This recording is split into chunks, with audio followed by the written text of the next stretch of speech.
Hello and welcome. I'm Liz Booker, Literary Aviatrix, and I'm back with another episode of Literary Aviatrix Classics with my guest hosts, Dr. Jacque Boyd and Captain Jenny Beatty. Today we're discussing Wings for Life, Ruth Nichols' memoir.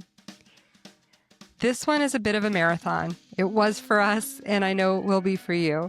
But we wanted to give it to you because this book is out of print, and it is chock full of just the most inspiring and daring and somewhat terrifying stories. If there is a more resilient and persistent aviatrix in our history, I look forward to reading her story. Among her many record-setting attempts, one of the things Ruth Nichols was hoping to do was to be the first woman pilot to fly solo across the Atlantic.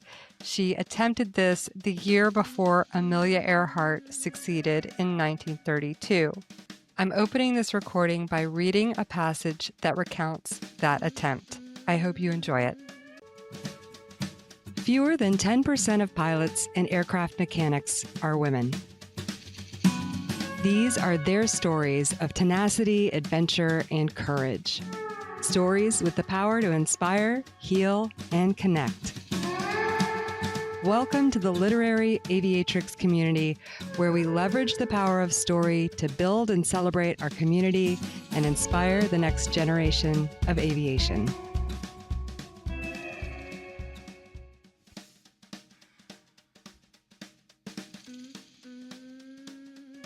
How far do you think you can make it before dark? Clarence Chamberlain asked. By now, we both realized it was too late to hope to make Newfoundland tonight, because according to my insurance policy against crash and fire, I had to make at least one landing before Newfoundland to refuel. Underwriters, like pilots, consider the takeoff with a heavy load the most dangerous part of a flight. A stop between New York and Newfoundland meant I would not have to carry full fuel capacity on the first takeoff. So Clarence and I agreed on two alternatives, Portland, Maine, or St. John's, New Brunswick. Before we went back to the Akita and the crowd, Clarence patted my shoulder and said, "Take it easy, Ruth. It's easier than you think. Tomorrow you'll be in Paris." Newsreel cameras were grinding, news photographers were calling for just one more, and many voices were shouting good luck wishes as we walked across the ramp to the white and gold Akita. I climbed into the cockpit and began warming up the engine. There was one more delay while mechanics fixed a sticking stabilizer. Finally, I called, "Okay." Clarence waved and called, "See you later." Then came the familiar call of "Clear, let her roll." The mechanics pulled the blocks from under the wheels and waved a comradely goodbye. The Wasp engine roared deep and smooth as I taxied down the hangar apron. While passing the administration building to reach the runway and head into the wind, I was only dimly conscious of the cheers of the crowd and their waving handkerchiefs, being intent on the imminent takeoff and all its attendant problems. I wheeled around into position on the runway, gunned the engine, and riveted my eyes dead ahead, concentrating on keeping the plane perfectly straight. Akita thundered down the runway with such a burst of power that she practically flew herself off the ground. As we gained altitude, Akita and I, and roared over New York Harbor, I noted 3 Navy planes skimming ahead as an honor escort. Together, we circled the Statue of Liberty. Then I headed northeast, alone with Akita. It was a perfect day, June 22nd, 1931. There was not a cloud in the sky, and I looked down on the varied greens of trees and fields, the blue water along the coast, the tiny rooftops dotting the landscape like confetti. I felt like laughing aloud, like singing. The first big challenge had been met and conquered. I had made a perfect takeoff with a semi-load. I was confident that Akita would be equal to the full load takeoff at Newfoundland. I was on my way. Ahead lay the broad Atlantic, then Paris. All the years of my preoccupation with airplanes, all the months of preparation, all the weeks of day and night work in the hangar had been leading up to this moment. In a few more minutes, I was over Rye and dipped Akita's wings in salute as I flew over our house. I felt a pang of regret that I had not been able to reach any of the family to say goodbye. Well, I would telephone again from wherever I stopped tonight. No doubt they would be under great tension until they learned I was safe in Paris. It's always hardest for those who stay at home, I realized, but Mother and Dad would not have long to worry. I'd be there almost before they had time to start worrying. Clarence would attend to cabling Captain Rayleigh in Paris, and he in turn would notify Auntie that I was on my way at last. And I so hoped Don would be waiting for me. Spain wasn't very far away. Anyway, we would have fun, Auntie and I, seeing the sights of Europe before starting back home. We'd celebrate my successful flight, and we would spend just a little of all the money I expected to collect, maybe hiring a car and driving through the back roads of France, or maybe even making a leisurely air tour of Europe. Already I had in hand a number of contracts for testimonials, endorsements, personal appearances, lectures, magazine, and newspaper articles, which would bring in a considerable sum, and I knew there would be other offers as soon as the flight was completed. Lovely dreams!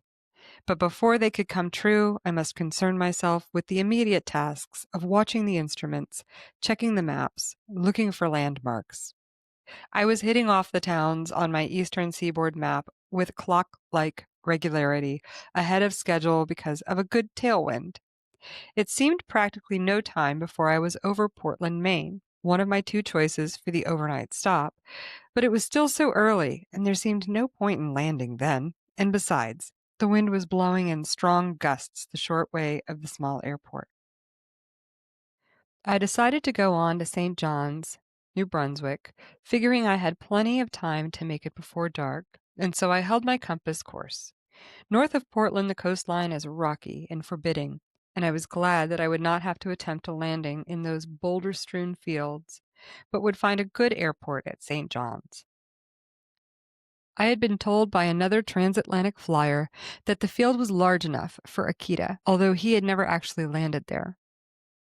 It was now about 4 hours since my takeoff from New York, and I began looking for the St. John's Field. Soon I spotted it, a few miles in from the coast, and started a gliding descent to get a better look at it.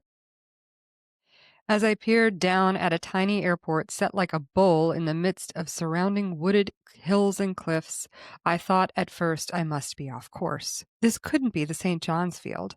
But I checked the map again, determined my position, and realized with a sinking heart that there was no mistake. This was it. Twice I circled, studying the small, rock-enclosed field from every angle. How on earth could the heavy, fast Lockheed land there? Those crossed runways would be safe only for small or lightly loaded planes. Furthermore, the surrounding woods and steep cliffs would require a radical slipping approach in order to avoid them and still be low enough to touch and stop rolling within that tiny bowl. Moreover, the hard Floyd Bennett landing had shown that this redesigned gear would not take a slow, heavy stall. I had had much experience in pinpoint landings during the Aviation Country Club's tour, but this ship was far different from those light planes. I didn't know whether I could make it, but one thing was for sure. I would have to try, because already the sun was setting and it was too late to fly back to the longer runway at Boston Municipal Airport, even if I had enough fuel, which was doubtful. Because of the wind direction, I would have to use the shorter of the two runways, and even the longer one was inadequate. I flew back over the town, then headed back toward the airport while cutting the throttle to minimum flying speed. I slid in over the trees and edged through a narrow ravine. So far, so good. Maybe my luck was holding. Dead ahead was the runway. I made an S-turn for the proper approach and headed straight into the blinding rays of the setting sun. I couldn't look ahead to gauge the length of the runway because ahead was a fiery glare. Only by staring straight down through the cockpit window could I even see the edge of the runway. This was indeed coming in on a wing and a prayer. In that split second, I realized if I could touch the wheels on the ground before the intersection of the two runways, then I could clamp down on the brakes to stop the plane in time. I couldn't risk a short dropped stall with the fragile landing gear, which required a feather-light landing. Cautiously, I eased back on the stick and kept my eyes glued to the edge of the runway. Now we were skimming the ground. Now the wheels must be about to touch. Suddenly, the dazzling blaze of the sun was doused by the shadow of a cliff, and I saw to my horror that I had passed the intersection and still had flying speed. Akita was tearing straight toward an approaching cliff at 80 miles an hour. There wasn't a chance of stopping her in time to avoid destruction. Only one thing to do. I gave her the gun, pinning my last desperate hope on the chance that the speed of the ship at full throttle would pull her up and over the wooded crag. You are not conscious of thought processes or even fear at a time like this. There is only the awareness of stark necessity for lightning action. You act by conditioned reflex. Akita shrieked at the suddenness of the climb, roaring toward the onrushing rocks. She lurched upward, and I eased up on the stick to avoid dropping her into a power stall.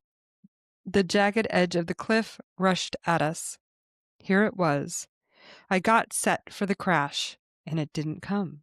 By some miracle, we had cleared the top of the crag by a hair. Even as I breathed a prayer of thanks, I saw another ridge ahead. Come on, Akita. Good girl, Akita. She struggled, quavered, made one last desperate effort. Then came a splintering crack as the tail broke through the treetops. More rocks ahead, a deafening, shuddering crash. Then paralyzing silence. From 70 miles an hour, minimum climbing speed with a load, the motor impacted to a dead stop. The whole back end of the ship must be coming over on top of me, relentless, bearing down, pushing my head and shoulders down between my knees. Splintering pain in the silence of catastrophe. My breath came in long, shuddering gasps. Automatically, I moved my hand toward the instrument board and noted with detachment that all the fingers worked. What should I do with them? Oh, yes, cut the switch. Always cut the switch when you crash. Harry Rogers taught me that. Good old Harry. Queer, we aren't on fire. Gas pouring down the sides from a broken fuel line. Boiling oil oozing out of the tank under my seat. What else was it Harry said? Get out. That must be it.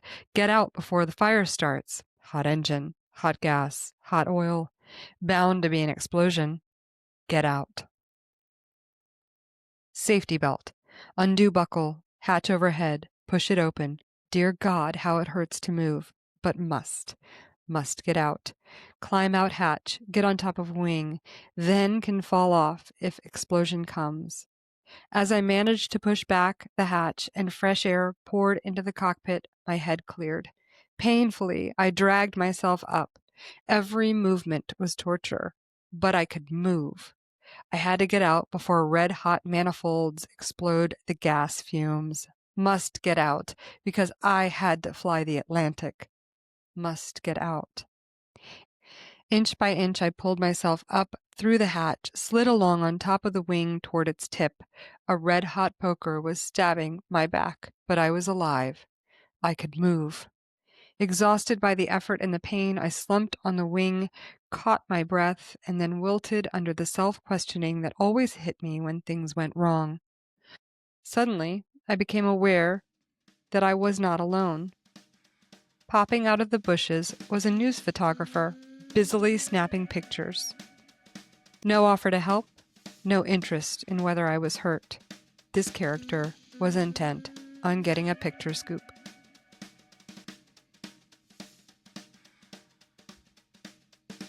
Jacque Boyd and Jenny Beatty, welcome back.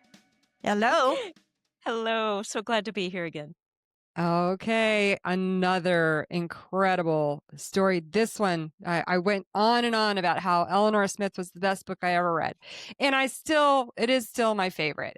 But, oh, this lady, Ruth Nichols, she did a lot of stuff. And I'm surprised she survived. Wow. So I can't wait to get into this. Where do you want to start? Jacque and Jenny, what's your overview here? Well, I could just talk about the book All right. availability and the book We'll do the itself. book. Yes. Okay, yeah. So I need to get to my notes. There we go. So this is the book I'm holding up, Wings for Life by Ruth Nichols. It is the first and only edition, 1957. Mm-hmm. Mine is signed. These are available. It's a scarce book. Right. I looked on the usual sites where I look. An unsigned copy is available for $456, and signed copies are available from $650 to $1,200. I must have gotten a smoking deal because I spent 200 on mine. Wow. Yep. Yep. Yeah. So Jacque, tell us about Ruth. This book, like you said, I thought the Eleanor Smith book was going to be my all-time favorite. This hit me so hard in so many ways that I didn't expect because I Oh. bought the book years ago Mm-hmm. and I didn't read it, which for me is rare, just to buy a book and put it on the shelf. I buy it, I read it, then I put it on the shelf. But this one, I'm glad when our chapter assignments worked out like they did, that I got my all-time favorite chapter in any book that I've Oh. read in a long time. And Oh. it made me cry. It was Oh. just the writing, her writing is so lyrical Yeah. and so emotional that I really was stunned. Every page was stunning with this book for so many reasons. So frankly, I'm glad that this one has kind of come later in our work. I don't think I would have appreciated it as much if it would have been the first one we chose. Everything just kind of rolled up and fell into place for me. I agree with that. Yep, I agree with that. It's like you're seeing the intersection of so many scenes that we've seen from other perspectives, and now we're adding her take on it, and it really is rounding out this picture, right, of what was going on. It feels like I was there. It's really fun in that way. I love Yeah. it. So Jenny, you talked about this book, but I know you have a stack of other books that mention Ruth that you wanted to talk about as Well, usual. and some of these do come up as we go, but I'll just mention them now and show the covers because and that's one of the things that's really striking about Ruth Nichols is her flying encompasses the major part of the later what I call the later golden age of aviation, Mhm. and then well into other parts of which we'll get into as we go. But she was one of the air racers in the first women's air derby of 1929 called the Powdered Puff Derby. So if you want to learn, so if you can't afford to buy her own book, which is unfortunate, but we understand. But she's mentioned then in this book by Janora Jessen, which is the Powder Puff Derby of 1929. The later edition of that book is called Sky Girls, the true story of the first women's cross country air race. Same author, just a different title, different edition.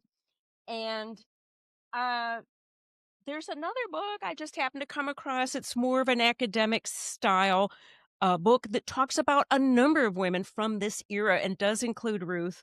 And it's called Heroes Without Legacy, American Airwomen, 1912 to 1944. It's by Dean Jaros, I think And it's pronounced. it is exceptional.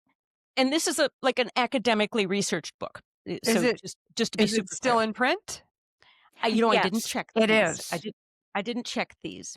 Okay. I will make a And note. I have a couple books about other people who are mentioned, which they come up later. So I just want to throw out a couple of those books right now. Helen Richie. Well, I'm going to talk for a moment about Helen Richie when we get to that part. And Yeah. this is about the only book I know of that's really just about Helen Richie. And it's called Propeller Annie, The Story of Helen Richie, the Real First Lady of the Airlines by Glenn Kerfoot. It's a slender paperback volume. And we're going to touch on this at the very end because it's not in Ruth's book. She wrote it in 1957. But after that, she did something very exciting. And so I'm just going to throw this book up here real quick. And this book is called Right Stuff, Wrong Sex, America's First Women in the Space Program by Margaret A. Wiedekamp. Right. So here's that. And it's got Jerry Cobb on the cover. We will tell you why I mention these women and these books here. But they don't focus on Ruth Nichols, but they do mention and add to the information that we have available about Ruth.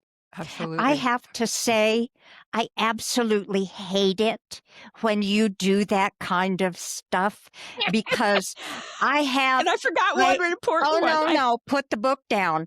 I have all those books, but I am not nearly as organized as you are. That's why you sent me the cover, the picture of the spine of this book so that I could peruse my shelves and see it by the spine. But I just have to make that statement after all these recordings we've done. I just hate it when you do that. And You that love was it. said You're with lying. love. You love it. Full disclosure, I've talked before about my nerdy Excel file, which I had to create because I was buying duplicates and I didn't know what books I had or didn't have. And I was looking for a couple of these books and I'm like, looking, like, where is it? And I have, as you and I've discussed, I have actually organized my books finally, like 2 years ago, I finally did organize them on my shelves and I couldn't find it. And so trigger warning, I was swearing. I had swear words coming out of and then I looked in my Excel file, like which bookcase, and I'd look. Anyway, I did finally find the books, but I was, there was swearing involved. So just full disclosure, right now I'm like the duck that looks really placid, but I'm, paddling pretty good underneath the water. And I forgot to mention one of the important books that I just recommended to Liz Booker. My copy does not have the book cover, but it's Women with Wings, and that's a common title. So be careful. The one I'm talking about is Women with Wings by Charles E. Planck, Planck. And this was published in 1942. So it's a very contemporary book about the women of that golden age before World War II. Absolutely. And it just has so many juicy details about all these women from the golden age, including Ruth Nichols. You can see how much I've got it tabbed. And this is just a gold mine. I can't tell you how many times I go back to this book to when I want to look something up. I agree. Well, So this was the last one I needed to mention before we. And I appreciate you. You texted me about that book when you were giving me feedback on my first couple of chapters of the history textbook that I'm working on. And so I've ordered a copy. I was able to find one reasonably priced. And before we get off like the actual print books here, I wanted to talk about or mention the whole impetus behind this was on Facebook. Cindy Wiegand, who has written her own books about the history of both women and men in aviation, and she's just an avid historian and aviation fan. She asked me if I had read this book, and then I texted you two, and I said, "Hey, do you have a copy of this book?" And then, much to my chagrin, you both had a copy, so therefore I had to shell out the $200 to get a copy so that we could do it. I'm just telling you, Jackie and I have like a 30-year head start on you on I this book know. collecting, so don't feel bad. It's It's like an- we have a big head start. It's embarrassing, but I humble myself in your presence as your apprentice. That is why I'm here. And we're giggling because it's fun and it's been like a friendly competition between Jackie and me, but very, It's very just the best friendly. thing that ever happened to me. You two are the best thing that ever happened to me. I absolutely love it. The worst thing that ever happened to my pocketbook, though. So Oh, here we are. Very true. yeah. Well, let's get Absolutely. into it. Let's get into it. So we've this time we kind of took chunks. So 3 chapters each at a time. Jenny's leading us off today. So let's do it. Okay, so I'm going to talk about chapters 1 through 3. And chapter 1 is called Sky Happy, and it opens when her father takes her to an air show and pays for her to get an airplane ride. And my goodness, if you could have a better pilot be the first pilot to take you into the air, it was Eddie Stinson, who is a World War I flying ace and just world famous. If the name doesn't ring anything to you, he's the brother, the famous Stinson family, and the brother of Catherine and Marjorie Stinson. Anyway, just amazing. And it was $10 for 10 minutes. She says, quote, "I haven't come down to earth since." And here's so I like to pull quotes. So this is a quote then also from the book. She goes, "Here I was, free of the earth. A minute ago, I had been an earthbound caterpillar. Now I was an airborne butterfly. I was free as the air itself. I wasn't afraid of anything anymore. I wanted to go on and up forever." And so it set the trajectory of her life. And then she goes into a little bit about her childhood and what brought her to that point. And I looked a few other details up in other places. But so she was born in 1901 in New York City, eldest of 4 children. Her father sat on the New York Stock Exchange. They've had a home in Manhattan, a brownstone. They went summered in the mountains or at ocean resorts. They were quite wealthy at this point, during her childhood. They also had a home in Rye, New York, Rye, Rye, New York. And so she talks throughout the book sometimes about going home to Rye. And just later, we'll have some intersections with Amelia Earhart connections to Rye, New York. Anyway, and that town is like a little train ride from New York City. Her mother was from a Quaker family, and but very keen about social status, being dressed just so, teas, luncheons, high society, being a hostess. And in contrast, she introduces us to her auntie Angel. It turns out later in the book, she's referred to once as Auntie Polly. And then actually throughout most of the book, she's just called Auntie. It never really was clear to me if she was her father or mother's, I believe it was her mother's sister. She's But Quaker, so yeah, that would make sense. yeah, but she's Quaker. So she's probably her mother's sister. And we're going to hear a little bit more about her being a Quaker. And her aunt, as you'll see as we go, is just absolutely her staunchest ally, champion, mentor, sounding board, cheers her on, cheerleader, and everything. And so she appeared to be what we would call at that time a maiden aunt, meaning she didn't marry and have a family of her own. So she lived with Ruth's family. And she says, Auntie Angel seemed to have all the time in the world for Ruth. And after her aunt's father, Ruth's grandfather, died, that's when Auntie came to live with her family. So, and she is a Quaker. She also uses, the aunt uses archaic language of Quakers. I do know a little bit about Quakers. So, just as a little bit of a tangent, I'll talk about that for a moment. It's actually the Society of Friends, and it was founded in England in 1652. And they ended up with a moniker, Quakers. It was meant to be derogatory, but they adopted it as something they called themselves, just took the term. And they believe that all people are equal in the eyes of God. Very strong egalitarians. They call them testimonies. They have a truth testimony, peace testimony, equality testimony. They did a lot of work, and still to this day, on prison reform, anti-death penalty. It doesn't come up in the book, but they were abolitionists for the abolition of slavery, both in England and in the United States.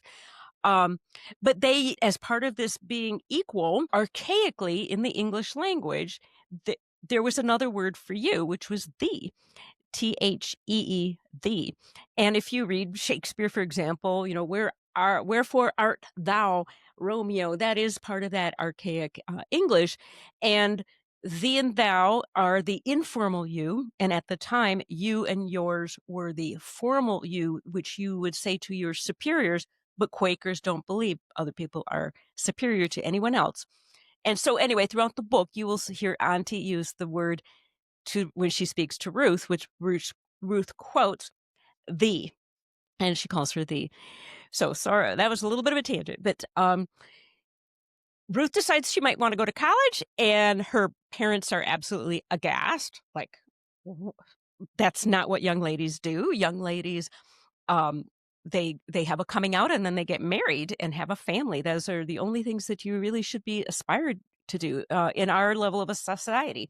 So they're absolutely appalled, but she goes to her auntie, says, yeah, you should do what you want to do. And so she does go to college. She goes to Wellesley. She goes to Wellesley for 2 years. She talks about dissecting frogs and studying bugs and fiddling around with smelly chemicals. And she doesn't really excel in studies, the academic studies, but she excels in athletics, which I've done other research about some of the very earliest women pilots in Europe and the US, and many of them are very athletic. Right. And Ruth is one of those. Anyway, her family really pressures her to become a lady, so she drops out of college to prepare for her proper formal debut.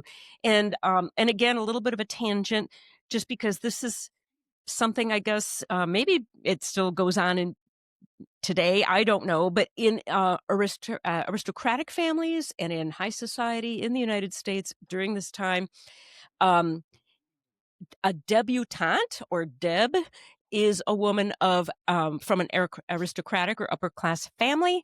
And when she reaches maturity, she is formally presented to society in a debut.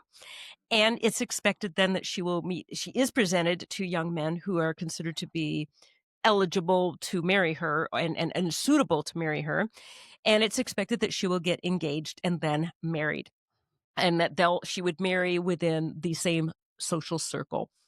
And it backfired, because it turns out she went for the winter season in Miami, and she met a seaplane pilot and instructor named Harry Rogers, who was a very strong influence for her. And they went flying. And so she says, so I went to Miami to be a social butterfly and met the man who was to give me wings of a different kind. Oh, Of I love course, it. airplane wings. Actually, seaplane wings. So he is a very well-known seaplane. This is Harry Rogers. He's a very well-known seaplane pilot, also called at various times hydroplane, sometimes flying boat. The different terms are used.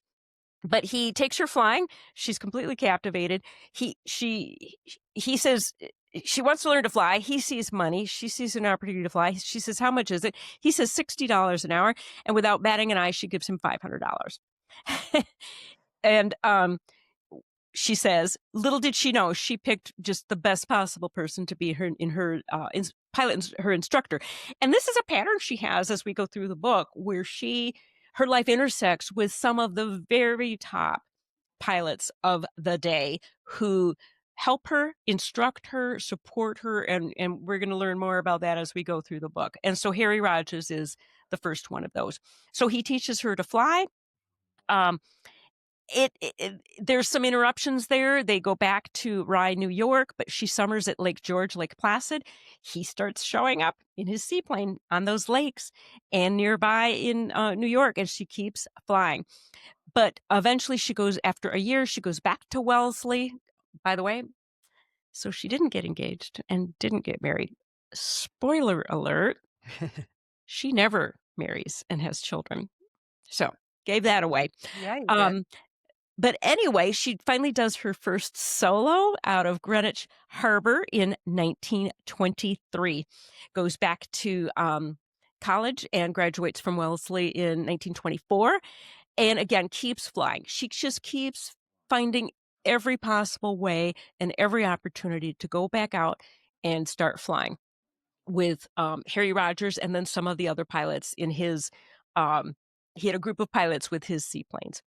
And he was a strict instructor, many times scolding her and admonishing her, criticizing her, but in the best possible way, in her view, to make her a better pilot and to make her very conscious of safety and risk taking and how to improve. And finally, she is licensed by the FAI in a Seagull on the 4th of June in 1927. And she finds out later she's the first woman in the world to be licensed to fly in a seaplane. And again, this is her first airplane. So that's pretty interesting. This is, I think, the first time I've found a woman whose first airplane she learned to fly in was not a land plane, but instead a seaplane. Right. So that's pretty interesting. I want to just talk about this Harry Rogers guy because he is a stalwart, fan and mentor of her, until his death. But I was quite amused when she talks about the one flight where she had a pillow behind her back that was making her uncomfortable, and she tried to hand it back, but it got caught by the wind. Somehow ended up in the prop and flew feathers all over the place. And when she got on the ground or got back down, he says to her, and this is on page 32, of all the half-wits in the world, and she says it like this. She says, Harry put both hands on his hips and proceeded to scald me with a torrent of invective, the general gist of which, highly censored, went something like this. Of all the half-wits in the world, you are the dumbest. You're too dumb to fly. You've ruined my whole summer business. You're a rattle-brained brat, fuzzy-headed nincompoop. Now scram before I lose my temper. Yes. And yet it was not done with malice. And they went on, and he, again, like you say, he was a friend and instructor and mentor until later when he passed away. So, Jacque, anything on chapter 1? Okay. So chapter 2 is called Growing Wings. And she's back home in Rye as she spends all her time with the riffraff at Rye Beach with Harry Rogers and his crew, tinkering with and flying the seaplanes, flying any time that she can. And she talks about how she didn't realize then that the top-notch planes of the day were actually quite flimsy and fragile and unstable. But she's writing this book, a couple decades later, and with this, hindsight. She says, looking back, it seems amazing how many of the early pilots survived the peril of the birth of the air age. And of course, there were many who did not. Yeah. And that's, if you haven't figured that out by some of our other recordings, a truer statement could not be said. I mean, the death toll was very high in these early days of aviation. Okay. Well, then there was some indecision because of her father's health and family finances. So she accepted an invitation from a college friend to go on a world tour. So she just barely mentions some of these adventures, so you don't even know the context or the full story, but she says she was captured by pirates in India, something about a locomotive in Tibet. Right. She flies a Navy bomber in Hawaii, lives through an earthquake in Tokyo, and is in Shanghai at the start of the Chinese Revolution. That's all we know about that, which is pretty interesting. But she does another world tour later, so we'll hear about that later. Anyway, she does see the abject poverty, starving people in some of these places, and that is impactful on her life too, as we will see. Right.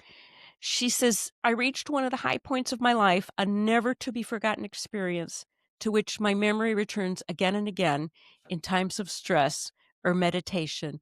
And that is when they took a trek on ponies into the Himalayas during the night, and then at the very earliest dawn saw a breathtaking scene of Mount Everest, just incomparable beauty, and she was absolutely awestruck.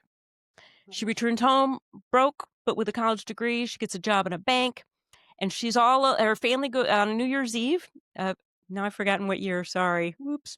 1927 to 1928. Thank you, because I made notes of. Pause, because I'm going to say I have a pet peeve about memoirs now. Now that we're into these memoirs, pet peeve. Oh, put dates in memoirs when you write your memoir. Please, Yes, please, for please, posterity. everybody, when you write your memoir. And Thank you. And as we move forward, I will emphasize, can you make sure that the dates are correct? Because there are some dates in this book that are incorrect later that got really confusing for me, and then they got back on track. So I'll get to that later. But it just is a pet peeve. You know, when you talk about this amazing thing you did, and there's no date and not even a year. I know. When was this? Yeah. Anyway, so it's New Year's Eve into dawn, the beginning of 1928. Thank you, Liz. Mm-hmm. And her family has all gone out to do different parties and events, and she's alone and despondent. She calls herself a post Deb because she didn't get engaged or married and was not placidly raising children and playing bridge and not following her dream of flying. So she is looking at herself as a loser. Who did I think I was anyhow? And the phone rings. And this is like a through line in her life. And this time it's Harry again. And he's inviting her to go flying with him to Hawaii. And he's married now. And they go in one of his airplanes and they end up flying just a few days later in January, nonstop from New York, Rockaway to Miami. And it's a test flight for an airline service he wants to start. She flew part of the way, and the flight's 12 hours long, nonstop. And so news crews meet the flight in Miami. She made the news. Some of the headlines said, so now she gets her nicknames from the media. Society Flyer in nonstop record flight. Flying Deb pioneers New York, Miami hop. Lady Lindy in record flight. The Daring Deb Flyer. So she's kind of chagrined because she didn't consider it her flight. It was Harry's flight. But being a girl, she got all the publicity and all these monikers. So she was embarrassed, but and she's very concerned about her parents, that they're going to read these reports and react in horror and dismay. And but she was most interested, actually, really keenly interested, mostly in her auntie's reaction. And a telegram arrives, and it says, "More power to thee, child. Love, Aunt Polly." Her aunt was just her supporter, start to finish. It was just amazing. Yep.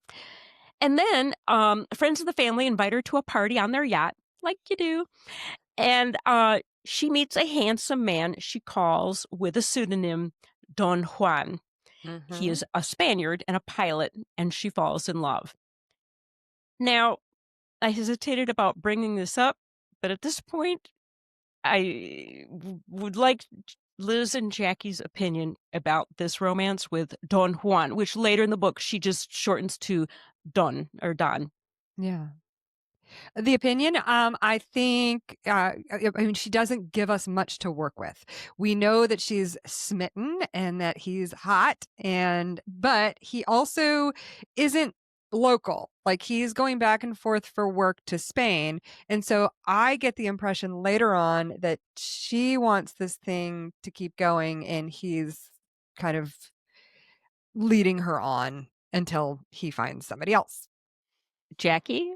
You know, after reading the whole book, I came back to her meeting him.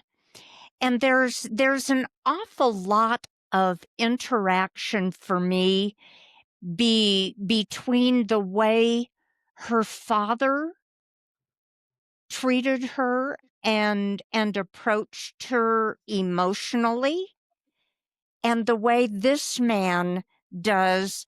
I think his approach fed every insecurity she had or will have for the rest of her life. It was one of those where that debutante, that wealthy girl who was raised in society didn't want to be a mother and a housewife, but yet that's what she was raised to want. And Right. and he had the hook for her that pulled her in, never fully realized, but it just hung on for the rest of her writing for me. What do you mean by that? So this is a guy who is a pilot, so he'll understand that she doesn't want these things? Or what do you mean by he had the hook and then feeding into her insecurities?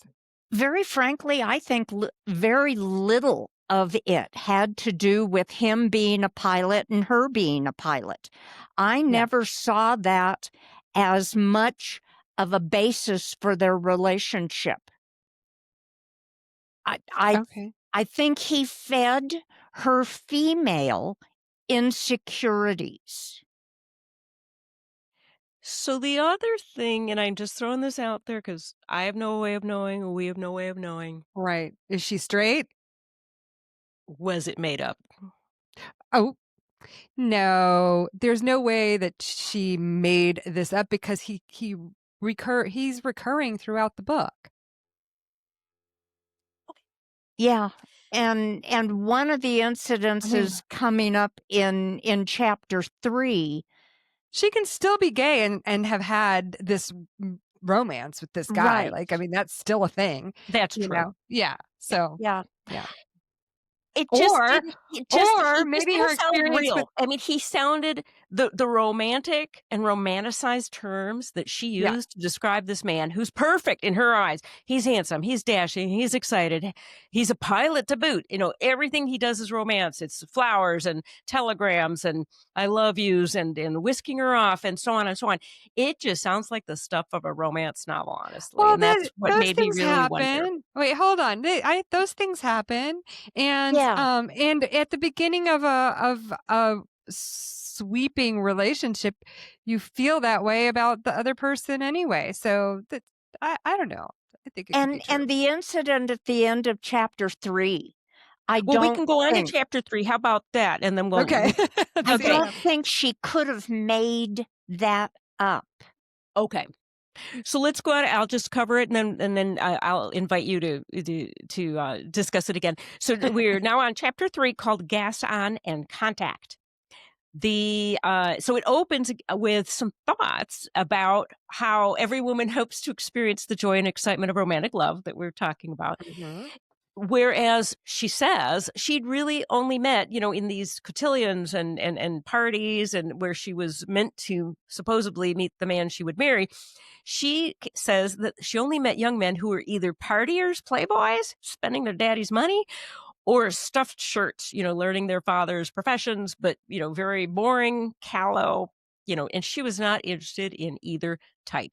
And so, this guy, whom she calls Don, is a complete and total contrast to that, dashing, exciting, handsome, and a pilot. And so, but anyway, she returns from so this is then after Miami, after this new long distance flight that she partook in. She comes back home to New York, and there's a press conference, and that's where people begin to ask her, do you prefer career to marriage? Why wasn't she engaged or married yet? And that those kinds of questions do dog her for a long time. And by the way, when this happened, she was 27 years old. So in the terms of the day, she is considered already perhaps an old maid. She's getting on. Mhm. So, but for example, a headline was Ruth Nichols loves air, evades other romances. And she's really upset. She does not want to be characterized as an old maid or a man hater.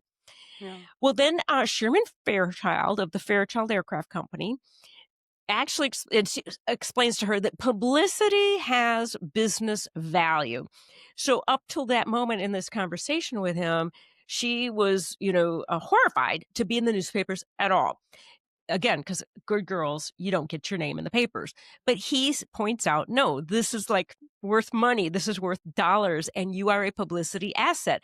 So he gave her a job in aircraft sales, and she's just thrilled to be working and now also to be helping her family out financially because they had hit some financial hard times due to her father's illness. So she looks at it as incredibly exciting and being on the ground floor of a great new industry. And she begins a speaking tour in February of 1928. So another man calls her up and it says, will you help him launch something called Aviation Country Clubs? And the concept was that aviation, being as expensive as it was the sport of kings. You know, you might call it like polo and, you know, some of these sports that only the very, very wealthy can participate in. And that they actually wanted it to market it that way, that it was based on exclusivity and snob appeal. So she began flying, now land airplanes, out of Roosevelt Field, which, if you remember from some of our prior videos, Roosevelt Field was a very famous airport in Long Island where famous flyers flew out of, such as Charles Lindbergh when he took off on his Atlantic flight. And And Eleanor Smith. later, Eleanor Smith flew out of Roosevelt Field. Anyway, so she soloed in a Curtiss Jenny and got her land airplane license in 1928. And then this is where she put something in, which is giving away the rest of the book. But she says, since that time, and now you think she's writing this book in probably 1956 or 57. So she's writing this book 30 years later. She says, since that time, I have flown practically every type of licensed aircraft made, including a dirigible, glider, autogyro, land planes, seaplanes, flying boats, amphibians, monoplanes, biplanes, triplanes, open cockpit and cabin planes, single, twin, and four-engine planes, and most recently, jets. You go, girl. Wow. And all true and just amazing.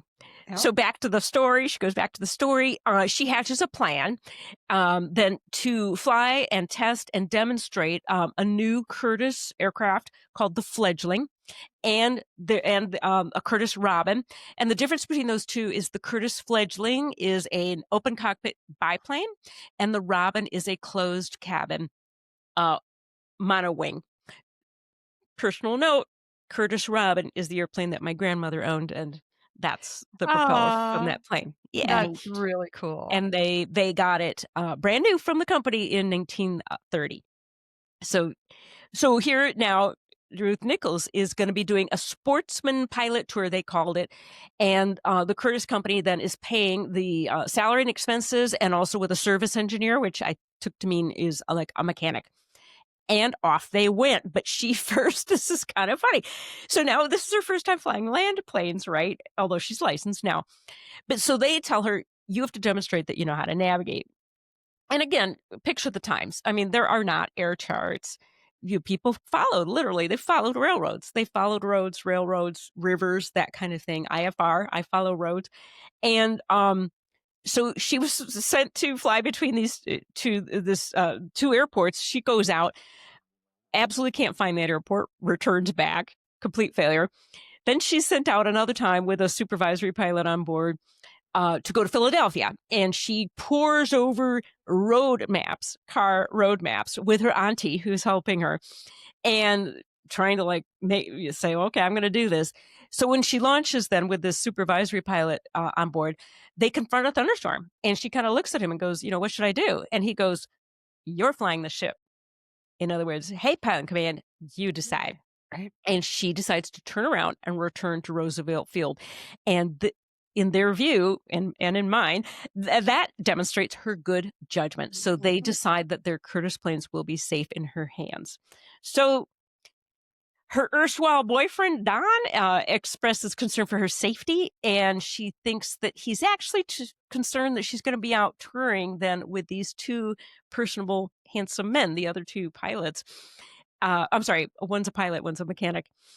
And there is a romantic courtship going on between her and Don, but he has to return to Spain.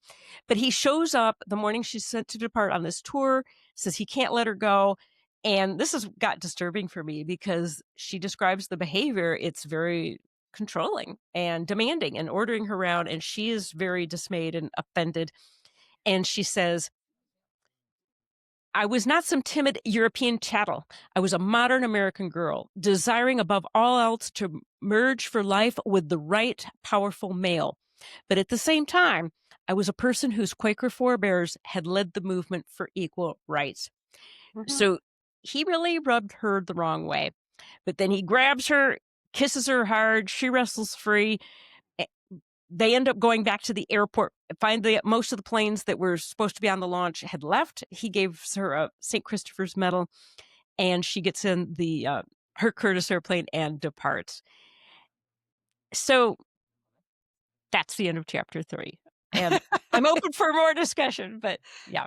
Well, see, I feel like why would she fabricate this stormy interaction? I feel like that it just sounds par for the course. I mean, fast forward 1992, my ex-husband was trying to get me to quit when I was having a baby. Like, you need to stay home with the baby. I'm like, 19. This is 1992 that Oh, happened. I've had girlfriends literally in the 2000s where Yeah. their husband told them, if you go to that Yeah. airline class date that you just got, I will divorce you. Notice he's my ex-husband. Anyway, keep going. All right, Jacque. I have my own ex-husband story about that too, but for another time. And for me, and maybe it's because of experiences, the physicality of her description of that parting couldn't have been made up. There was so much more to it, and maybe I read it with experience in my background that it's one of those where maybe because of where we are now, I would have gone, see ya, and walked away. Right, But I think because of the time and where she was with this, that wasn't a choice she could make. And so it was sort of a see ya, because I have things I have to do. But that for me was very attention getting. And there in the next chapter, and I find it fascinating with all of the memoirs that we've gone through to a point with the air tours. right. Holy moly, what they did with these air tours was absolutely astonishing. And Jenny is right, with the navigation at hand then. It was I Fly Roads. It was using a land map and trying to figure out where you were. The air tour that's covered in chapter 4. Go ahead, At the end, it was 12,000 miles. All in all, just absolutely astonishing. 43 states. Yes, They landed. I know. I clocked 48. So I anyway, did too. well, Jacque, you tell us about this chapter first. And then No, we go can... ahead. They No, did this is your mention. chapter. It's your chapter. I'm done with chapter 3. Since when haven't we stepped on each other's toesies with chapters? Doesn't matter. But No, it was 48 states, but then later I think she mentioned 46. So I'm not sure what happened with the route. Don't know. But it absolutely is fascinating. Yeah.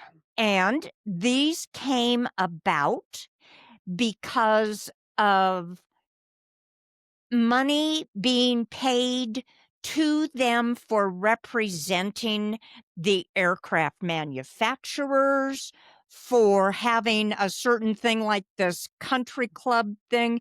It was all about advertising and promotion. And that's what paid them.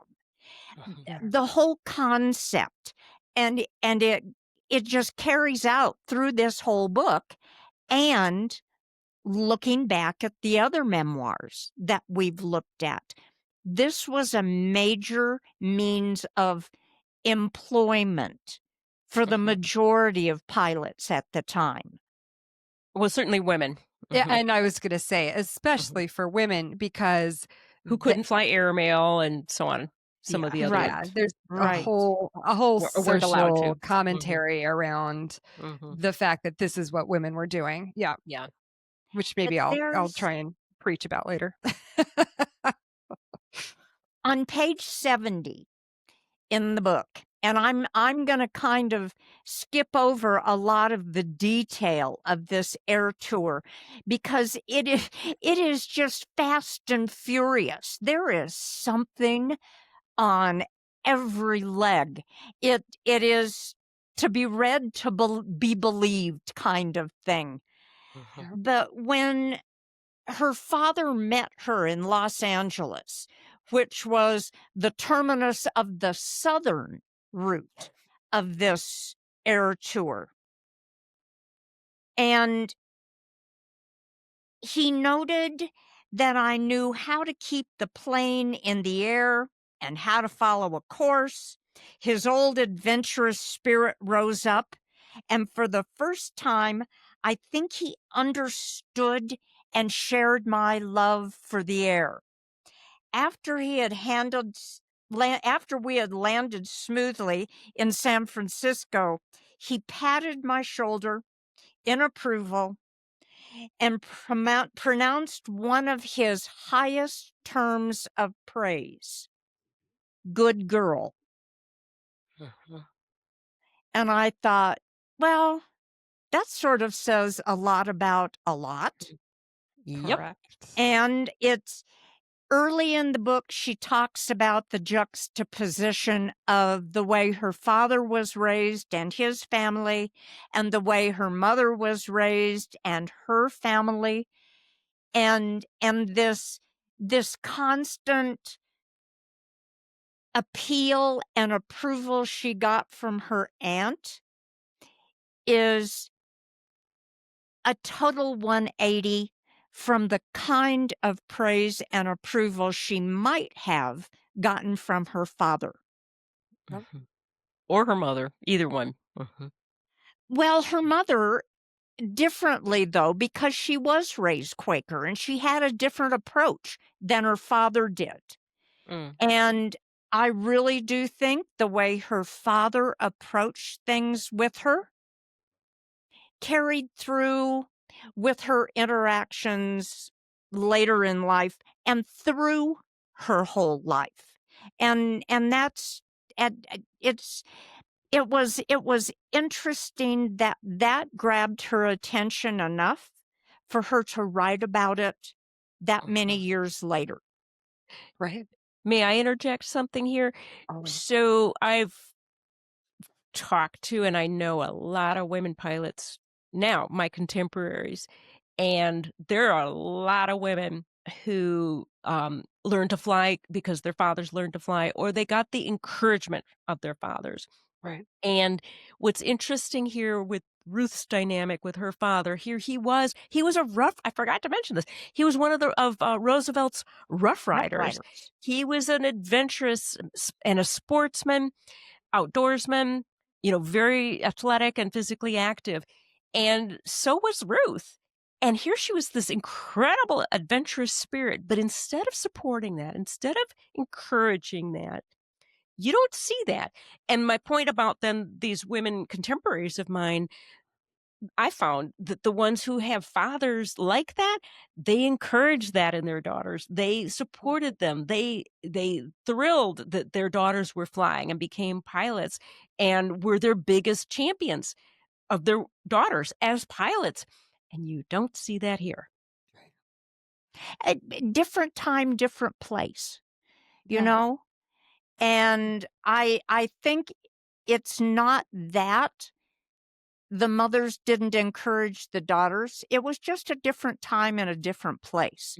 And well, she was Victorian. I mean, that's a Victorian era, really. If she was born in 1901, I mean, it's practically.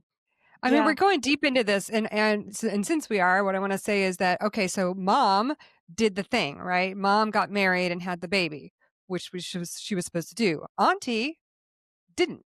And so Auntie is over here like, yeah, girl, go be you, So it kind of makes sense that the two conventional people who are kind of trying to play by society's rules aren't super thrilled with their daughter taking a left turn out of the pattern, but Auntie's like, this is cool. You do you're doing good things in the world.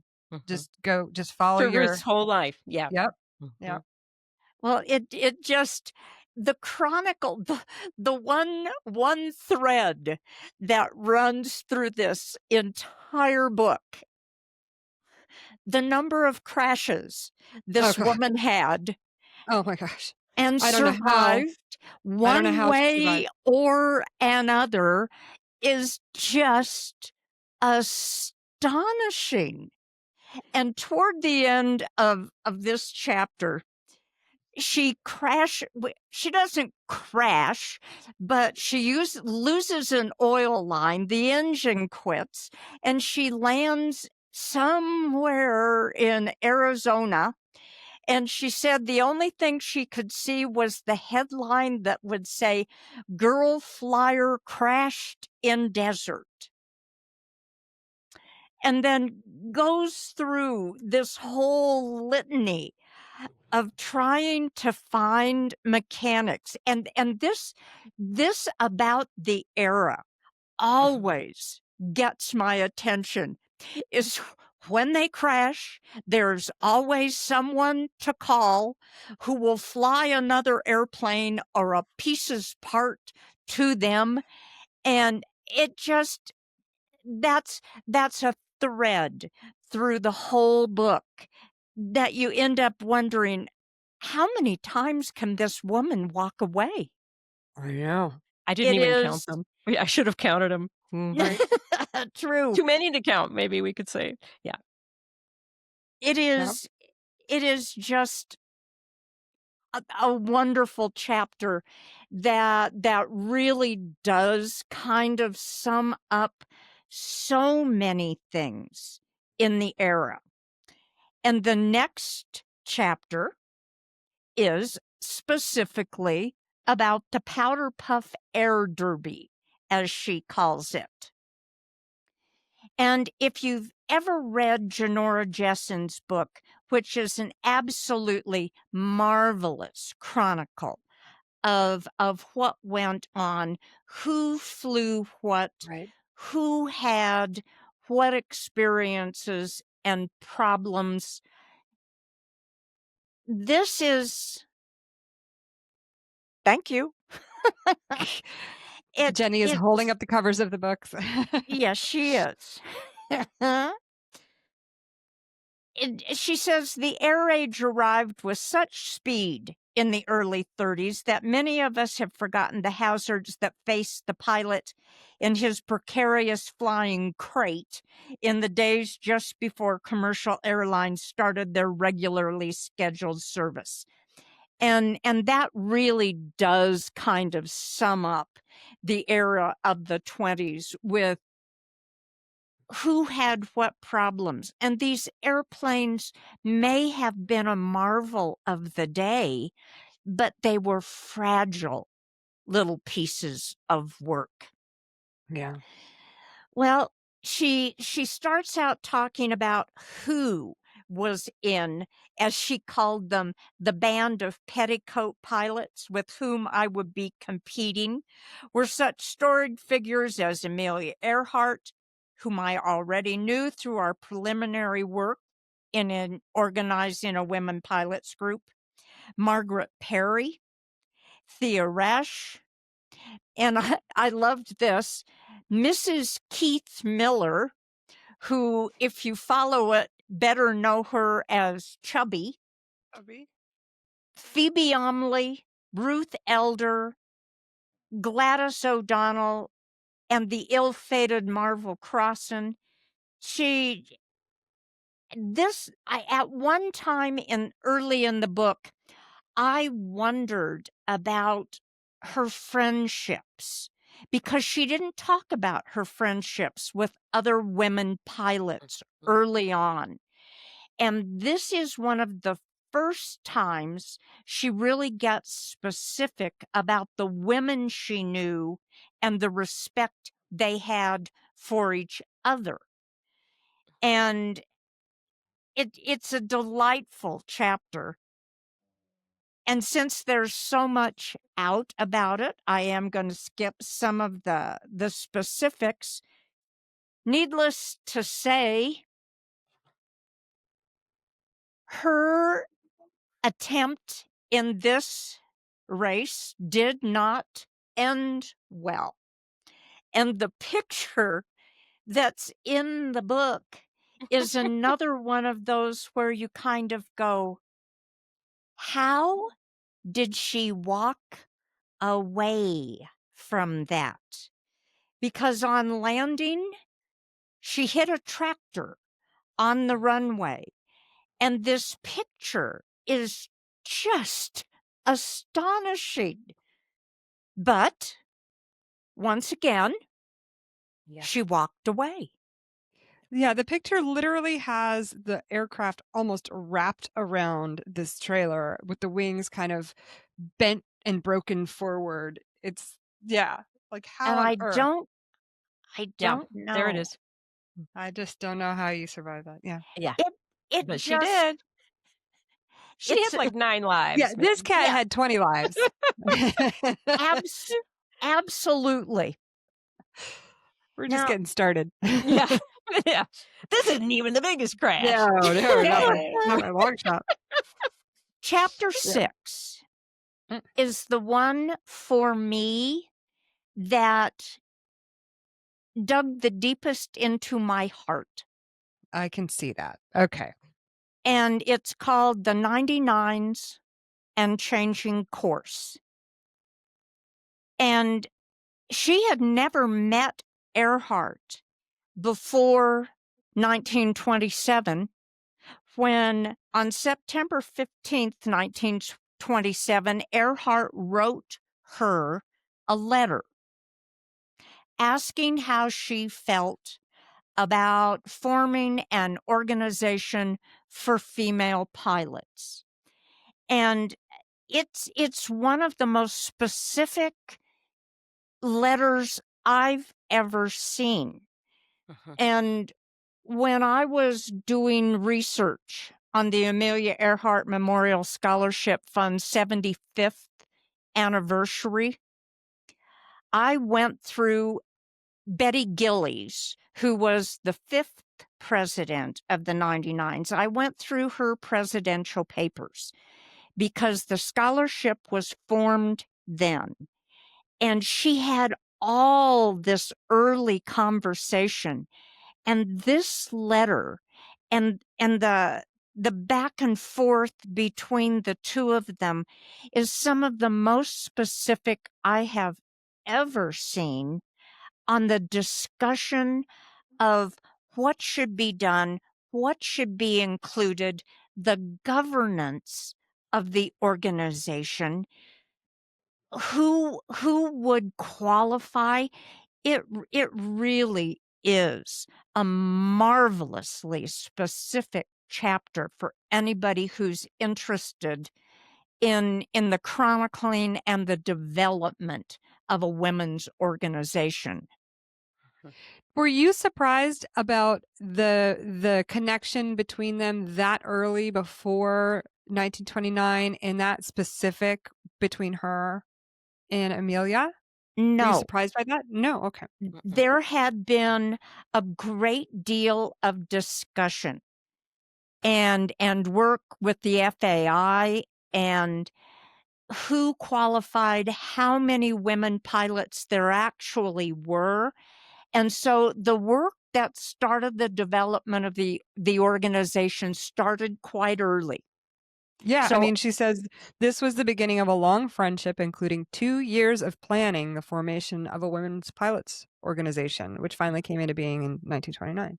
Yeah, I was surprised by it because you hear about Louise Thaden and Amelia, and you hear about the timeline from the Derby and what happens after, but right. I haven't, like you're saying, like I haven't seen anything that reveals that this stuff was going on this early and sort of this formally. Well, the other thing that happened, not in 27, but in 1928, is when Amelia Earhart was chosen, and she was chosen to be the woman on the flight of the Friendship across the Atlantic Ocean, and she was a passenger, and that's what made her famous. And she was living in Boston at the time, but afterwards, then she went to Rye, New York, Lake George, New York, to the home of George Putnam and his wife to write the book and so on. And so she literally was spending time in the same places, in the same social circles as Ruth Nichols and her family, Ruth's family. So Right. so that's why, so I don't know when they met. It's probably not before that flight and the friendship, but afterwards, well, I don't know when they met, but they were in those same circles and literally in the same geographic area. Right. So that didn't surprise me, but I'd never seen the specificity before. Mhm.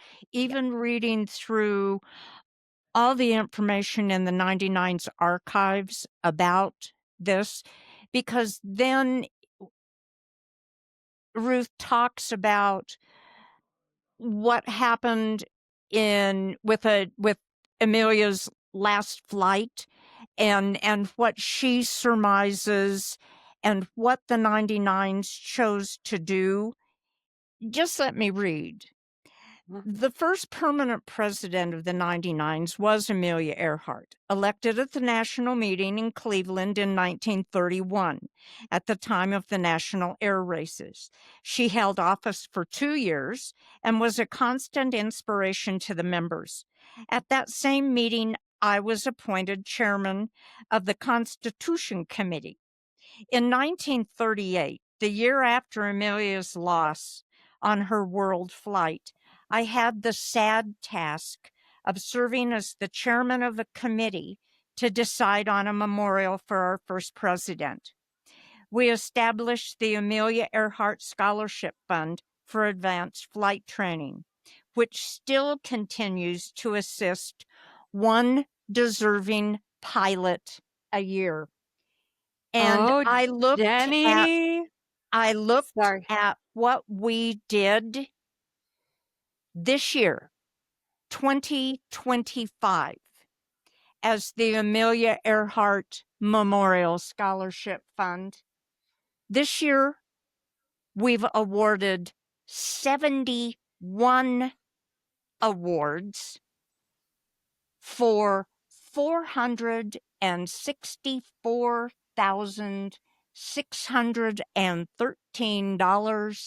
$464,613.09. Yep. Just this I, year. I wonder how that would catch her. Pretty good, I bet. And Wait, hold on. I want to Jackie mention, and Jenny, you were Jackie. holding up your medal because tell me about this medal that you were holding up. So Jackie and I are both Amelia Earhart Memorial Scholarship Fund winners. And Jackie's a current trustee, a permanent trustee of the Yeah. fund, and has been for a very long time. And I'm a past trustee of the fund.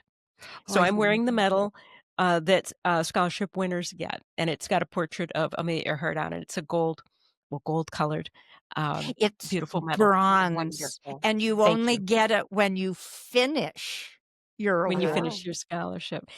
And I wore it specifically because of this. And I That's so knew when I cool. saw Jackie was talking on this chapter, it made me very happy. So And Ruth would be very proud. And we are I very think grateful to Ruth. it's also kind of an enduring line through the entire book. Yes, she and Amelia were friends, but even she says Amelia was usually one step ahead, airplane-wise and financially, but yet they shared a commonality of friendship. And I do think, reading this, that it was a genuine friendship. But the last thing about the 99's that she says that I think holds tremendously true, the goal, and it is on page 99, which I found wonderful. The goal of the 99's Inc. is and always has been to benefit women in aviation in every way possible. And I think we have, as members, we look at the number of charter members and who did what early on. And it's another one of those aspects where I think Ruth Nichols has kind of been a hidden part of that because she was so tremendously instrumental in forming the organization. And from that chapter on, I looked at her relationship with other women pilots a little differently. She may not have spoken specifically to friendships. She mentioned a couple of times that after that, they were my best friend. I don't know, but I looked at her relationships with other women pilots of the day differently after that chapter.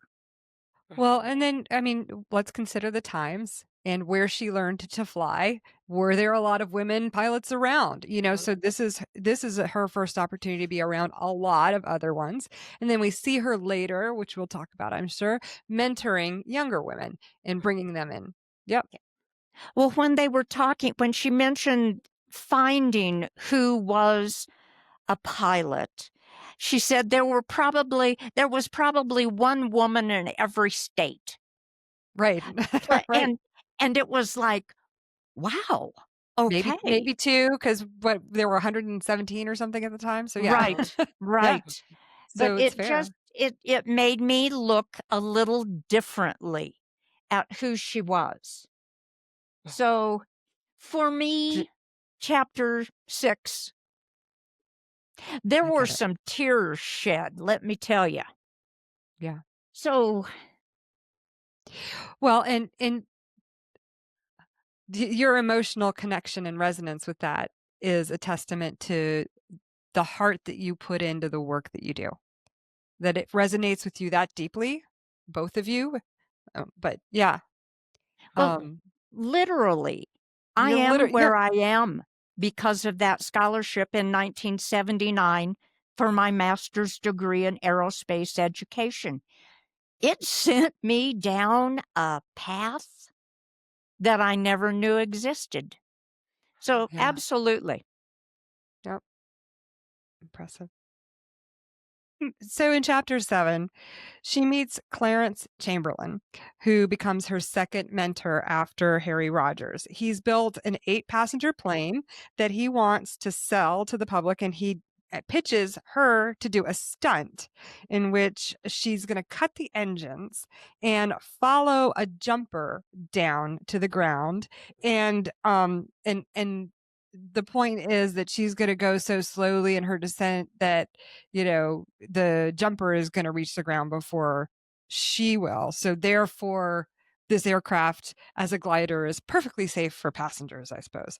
And quote unquote, I think he actually says, so easy, as in safe, a woman can do it. I don't know if he said that or not, but Someone probably did. yeah, but like that, but that's the theme at the time, is having these women go out and demonstrate these aircraft in this way is a way to telegraph to the public how safe flying is, because if a woman can be in the plane, then other women will feel safe.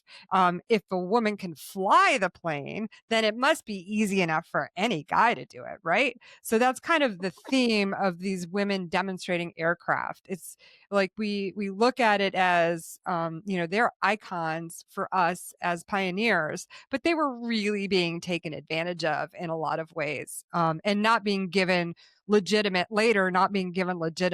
career opportunities in aviation and being closed out. So you can look at it from both directions. So she pulls the stunt off and she gets offered a job, and the whole Aero Club thing had kind of fizzled out after the crash in 1929. People weren't they weren't going to be buying planes like that. So they kind of had to shift directions. So she gets offered this job, and she starts flying around demonstrating the plane while also participating in various races and events. And she mentions her she talks, so one of the races I think was a pylon race, and she mentions her distaste for the pylon races, as one can never know the experience of the other competitors and trust that they won't chop off your tail with their prop. And we see so many of those accidents. I mean, I think a pylon race is really fun to watch. It's exciting, but yeah, I don't know that I'd want to be in one either. And especially if you don't know, what the other pilots in the race are capable of. So she shares her aspiration to fly around the world, probably inspired by that trip around the world that she had done. But Chamberlain convinces her to aim for a solo flight across the transatlantic flight, right? So she's invited by American. She mentions this, which I thought was really interesting. And I think she mentions it again later, that she's invited by American Airlines in 1930 to be a passenger on the inaugural coast to coast through service, which, she describes in more depth later in the book. But she decided that the Lockheed Vega was the best plane for a transatlantic flight and arranged with an industrialist. I think he was a famous inventor and owner of radio and all kinds of stuff, Powell Crosley, the president of Crosley Radio, to use his Vega, the new Cincinnati. So she decides to attempt a record flight between Cincinnati and New York first. She gets caught with an overcast layer in the Alleghenies, tries to get over it and can't, then makes the mistake of trying to scud run under the layer, gets herself stuck in a valley, stuck in a canyon, and has to put it down in a field, ending up on the nose with a bent prop. And, I think that's a great, a great scene for every pilot to read, to kind of don't get yourself stuck in a canyon or in a valley, especially under weather. So, but she manages to walk away from it. Another one of the lines here again. And I remember reading the following passage in Thaden's book when, she's stuck over here near Pennsylvania or wherever Thaden is living. And she calls Thaden up and ends up going to hang out with her for a little bit. So, and then the description that I remember distinctly is that when they came back to pick up the plane, they weren't going to be able to take off. They needed to spend the night there, and they get hosted by the owners of the general store in their house, and they are give them a room, and the woman says, yeah, this is grandma's room. She died last week. That is just this comical description of them, doesn't look like the sheets had been changed or anything since grandma died. So now they're cuddling up with all their coats on and clothes on. So not a very restful night, but it was a funny scene told by both of them from both of their perspectives. Yep. So she manages to get off the ground.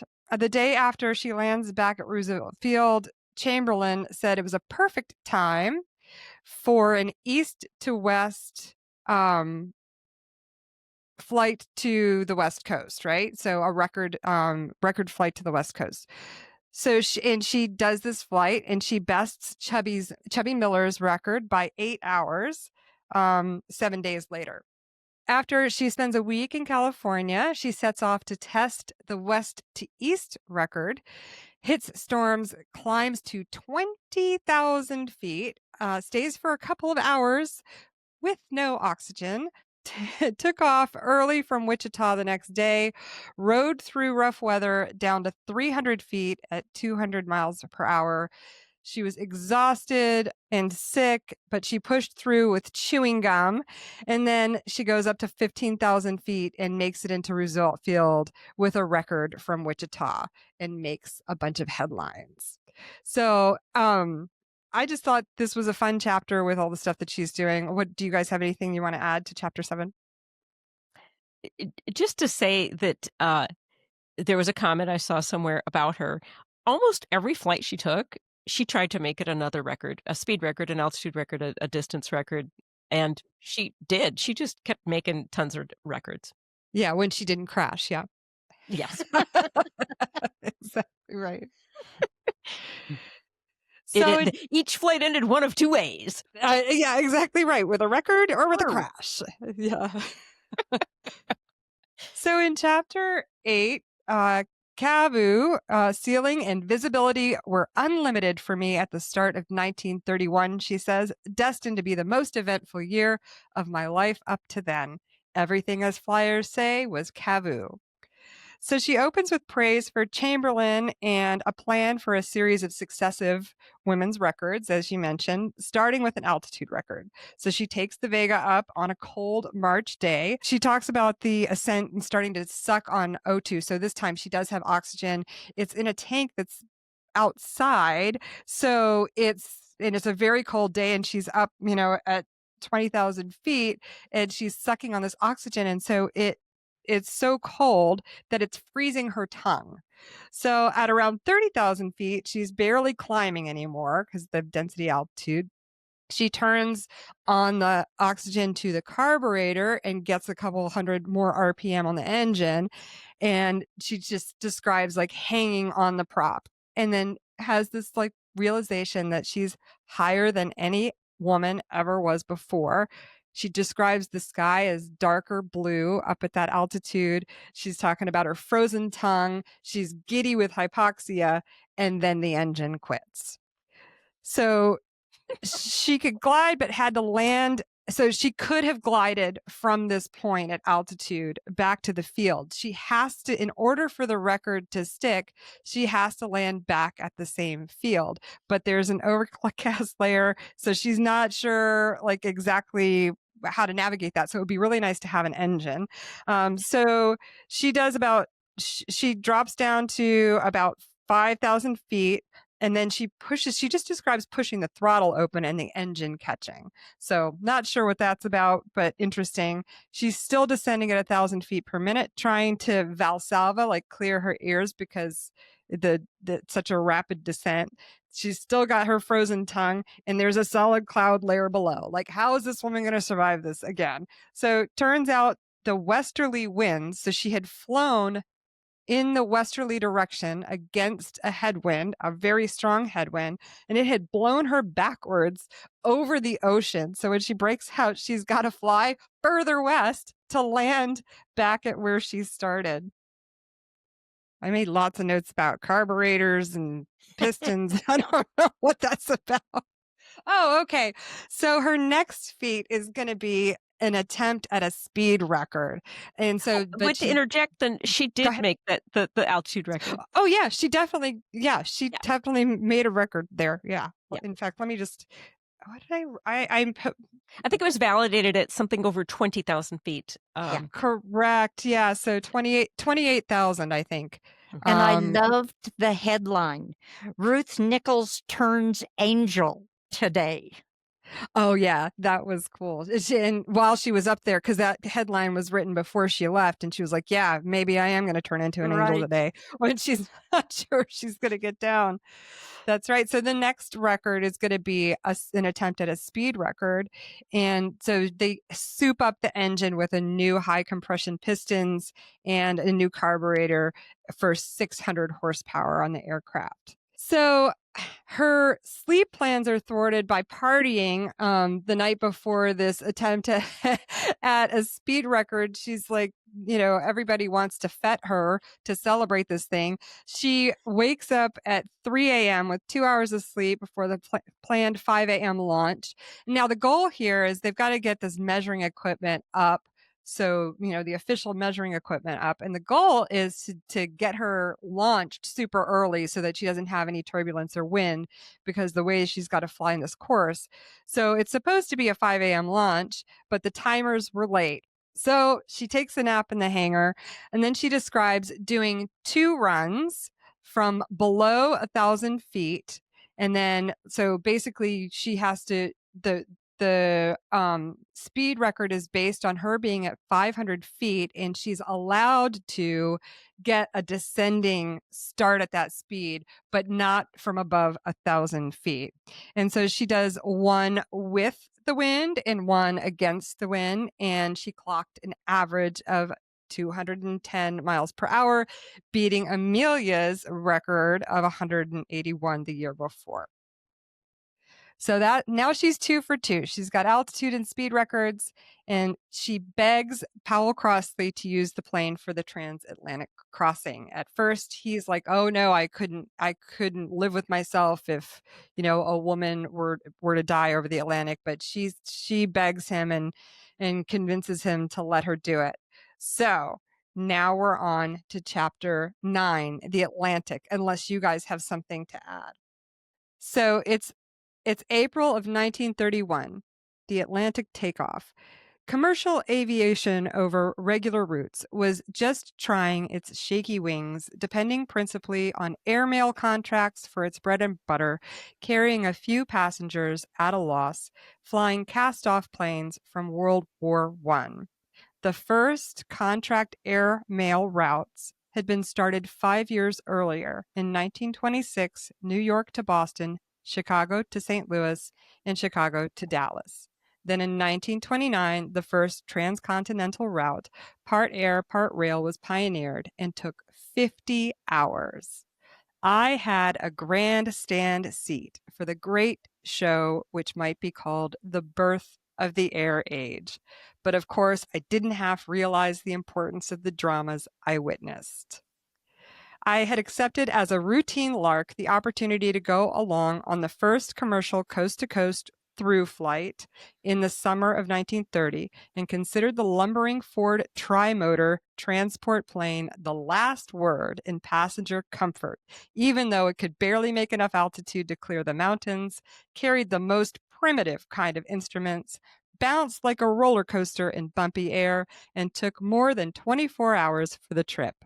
In addition, the clanging noise of its insulated metal fuselage earned it the name Tin Goose. Man, what an awesome image. And, giving us the context of the state of aviation at this time, which is, something that I'm sort of diving deeply into.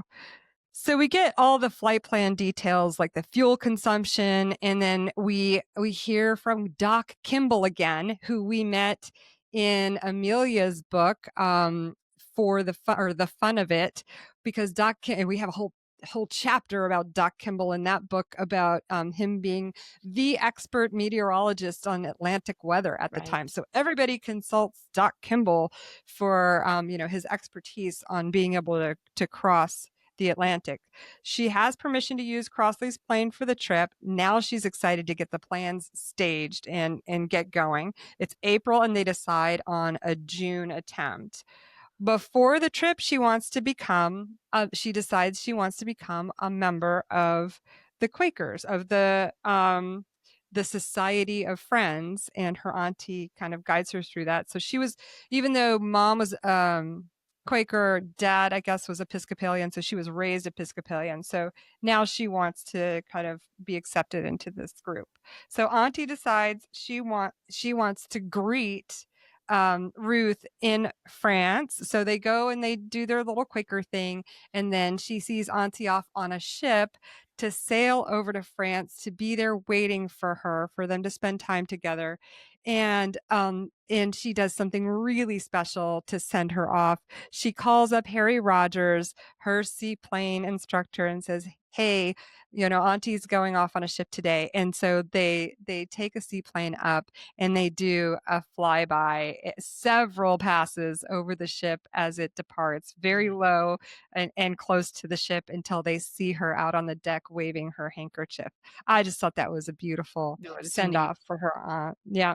Mm-hmm. So they try to work through some engine and prop vibrations on the plane. They can't really find the source of that. So, but they get it all inspected and everything. And they decide, okay, you know what? The vibrations aren't a problem except for the instrument panel. So they pull the panel out, they put some padding in there, and they put it back in. As the plane is getting prepared for this trip, she gets some training in blind flying, and she studies celestial navigation. She's raising funds, doing press talks, letters are pouring in, letters of encouragement for her. And then right just a little bit before the trip, they have Chamberlain and Ruth have dinner with Anne and Charles Lindbergh. And she and Clarence give him a full briefing of the whole flight. And he kind of gives his blessing, having done it before, but he recommends that they add an emergency radio to the plane. Can I interject something? Yes, please. So when I read that little sentence, it caught my attention because she actually says she's invited to dinner with Clarence Chamberlain and his wife, who are her dear friends, Right. and Colonel Henry Breckinridge and his wife, and Charles Lindbergh and his wife, Anne. Right. Guess who Colonel Breckinridge's wife is?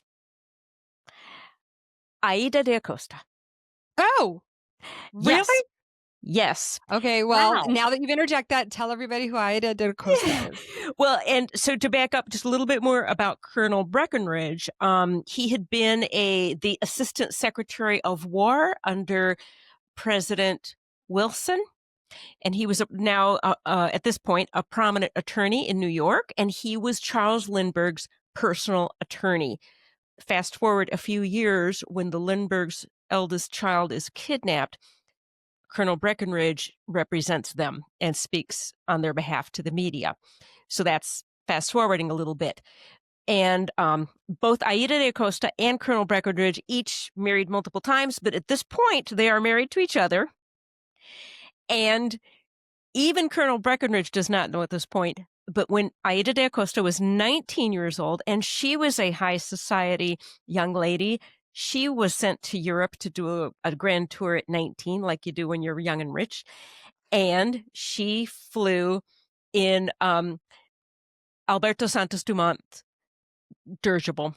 And she's the only one he let fly one of his dirigibles. She was 19 years old. She was the first woman to fly any motorized aircraft. So a dirigible being a motorized lighter than air airship. Exactly. And then her parents hushed it up because, of course, again, Scandal. and that was in 1903. In fact, it was in June of 1903, 5 months before the Wright brothers flew. And so it doesn't mention her by name in this book because Ruth didn't know. Nobody knew. But when it said Colonel Breckinridge and his wife, I went and checked the dates. It's Aida. Yep. That's crazy. I love that you brought that up. And this is one of those, like, funny little intersections. It is a funny intersection, but it's also like a confounding problem in trying to tell the history of women in aviation, because she is like the first woman to fly a powered aircraft, technically, so we don't ever hear anybody talk about her, Well, and also because it was hush-hush until many years later. Yeah. Yeah, I know. Yeah.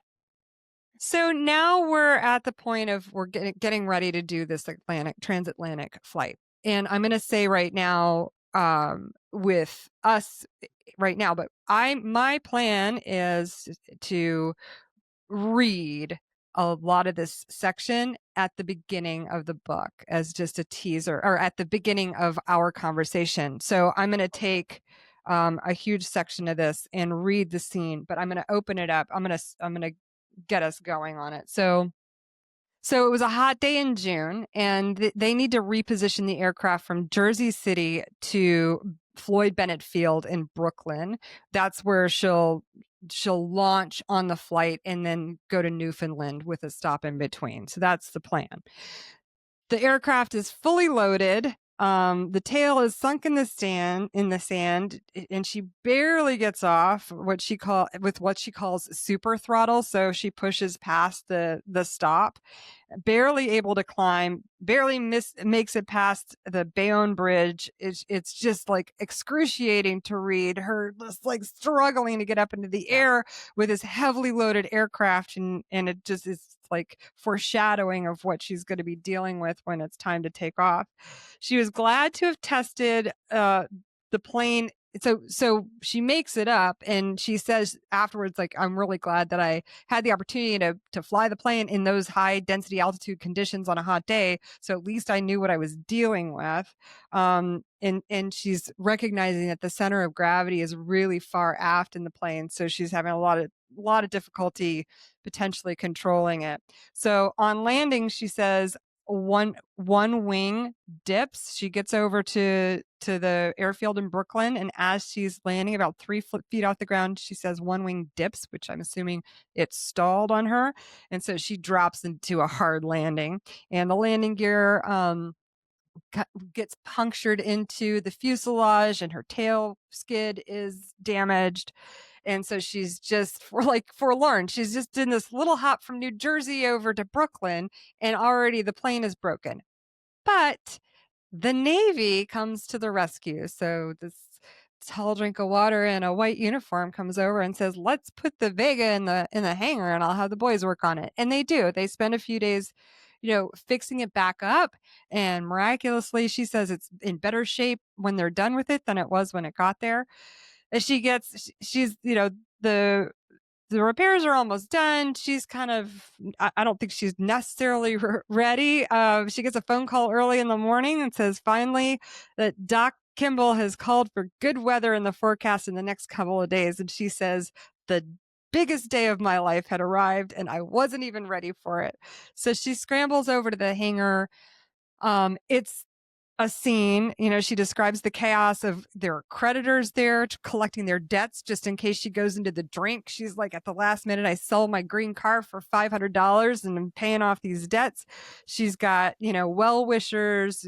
The hangar's just full of people. So she has to find a place to kind of hide and get her head straight and go over her checklist and make sure, we see these scenes for all these big flights with all these distractions on your pre-flight. And you can't imagine, like, you get no bubble at all before you get in the plane.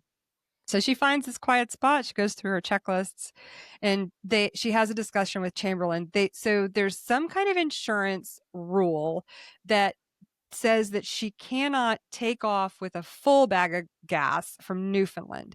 So she's got to stop between where she is in New York and Newfoundland. She's got to stop somewhere and refuel so that she's as full as she can be, but not totally max bagged out. There are 2 potential fields that she can land in, that they planned for her to land in. And so this is where I will start reading at the beginning. So anybody who has gotten this far will get the scene of the scene that brought tears to my eyes was her doing the flight around the Statue of Liberty. Oh, it's got me again, with the Navy escort. Yeah. And it's just this beautiful image of all of her hard work is culminating in this wonderful event that she's prepared for so long. And you're just so excited for her, and she's so elated. And then the crash that she has at the field is just devastating, absolutely devastating. So now she's in the hospital, right? And Clarence Chamberlain comes in, and they start talking. She's a mess. She's like her body is totally trash, but she's still, well, her body's not totally trash. She got there semi-ambulatory, sitting up, and she wanted to get there in a taxi because she didn't want to be embarrassed about having to, go out on a stretcher, go out in an ambulance. But she's pretty bad. So the ambulance, they end up meeting in the ambulance. They put her in it. She gets to the airport, or to the hospital, and Chamberlain's being positive for her and upbeat about everything. And she's feeling like, okay, it's not the worst thing that ever could happen. We could put this plane back together. We could have it ready to go by this fall. And I could, before the summer's over, I could do this trip. It's going to be all right. And then the doctor comes in and is like, yeah, no, that's not going to happen. You've got, what did she have, like 4 cracked vertebrae on that one? Yeah. And so she's grounded, which is the name of the next chapter. Well, and the doctor tells her, not just you're grounded, but that you aren't going to be able to fly for a year, if That's ever. Right. That's right. That's right. Really devastating news. Yep. Okay. There we go. All right. So that's the end of chapter 9. There you and go. we're up to chapter 10, called Grounded. So she has pain, broken bones, torn ligaments, muscle spasms, and she decides to maintain a determined cheerfulness. And she gets one small, I don't know, blessing. I'm not sure what else to call it. But another pilot who flew into that airport on the same runway and who had witnessed her approach and landing, he was like, wow, I hope she goes around. And when she did do the go around, he was like, oh my gosh, thank God. And so he expressed this to her, and it made her feel much better. It made it feel like oh, okay, I did make the right decisions. Um, even though it ended poorly, but it would have been much worse if I had not done the go around, the attempted go around. So it was a balm to her wounded ego that he told that to her. But she's in a plaster cast. She's far from home. And now the Chamberlains who have come to see her and visit her, they're preparing to fly back. So she just decides, I'm having them take me with them. And she just determines, I'm going to tell the doctor that, even though she's still in the hospital. And that's what she does. She just says, nope, this is what I'm going to do. And sure enough, she's put in the airplane. They fly her back, and she is carried on a stretcher back to her childhood home into her rose pink bedroom. And she says the only thing dampening her spirits is the absence of Don. He writes, he sends wires and messages, but she says, I knew he should have been there in person, and he was not. So that was the one real disappointment of that episode. So she starts driving, though, again, driving a car. And then once she's driving a car, she realizes, I can fly an airplane. And in fact, she drove around in a car all day and did not leave the driver's seat for 13 hours. By the way, she had for quite a while there a plaster cast over her whole abdomen, and then a steel corset, again for support for these so these broken vertebrae could heal. Well, then again comes Chamberlain again. Turns out they got insurance money for the airplane that had cracked up, and also the way that the aircraft broke apart, it was actually, well, most beneficial for her and for her to have survived the crash, but also it made it more reparable. And so they repaired the aircraft, put it together with a new fuselage, new coat of paint. It looked just like brand new. And she walked up to it with a cane, but she's convinced she can fly it. First, Chamberlain says, no, I'm going to have you fly my plane, which was a Crescent, and it had dual controls. And it was just to make sure she could. So as a warm-up flight, that's what she flew. And she does realize that after a month in bed that, yeah, she's got a little bit of issues with her coordination and timing. But she just needed to do some warm-up flying. She says, probably the officials of the Bureau of Aeronautics would not have cleared me to fly if they had known that I had avoided telling them I was supposed to wear my cast for another month. But she took off the plaster cast and graduated to this steel corset and wore that for another 2 months. And she flew Akita again, put it through its paces, put herself through her paces.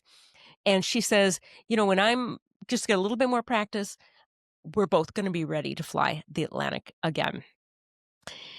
Now, chapter 11, unless anyone has anything to add to that. Okay, so chapter 11, Pouring on the Coal. So now it's autumn of 1931. And each day she hobbles out to Akita, becomes reacquainted with her beautiful airplane, and she figures once she needs help getting in and out of it, but once she's seated in the pilot seat, she says, all I have to do is sit there and operate the controls. Because again, she's got this steel corset. It's that simple in her mind. She brings out an orthopedic specialist who adjusts the angle of the seat back to help her in this. And they again go over everything, all the charts, all the checklists, the weather.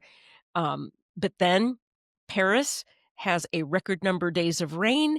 And as October approaches, they realize that the weather window is closing and that she cannot do an Atlantic crossing until next spring.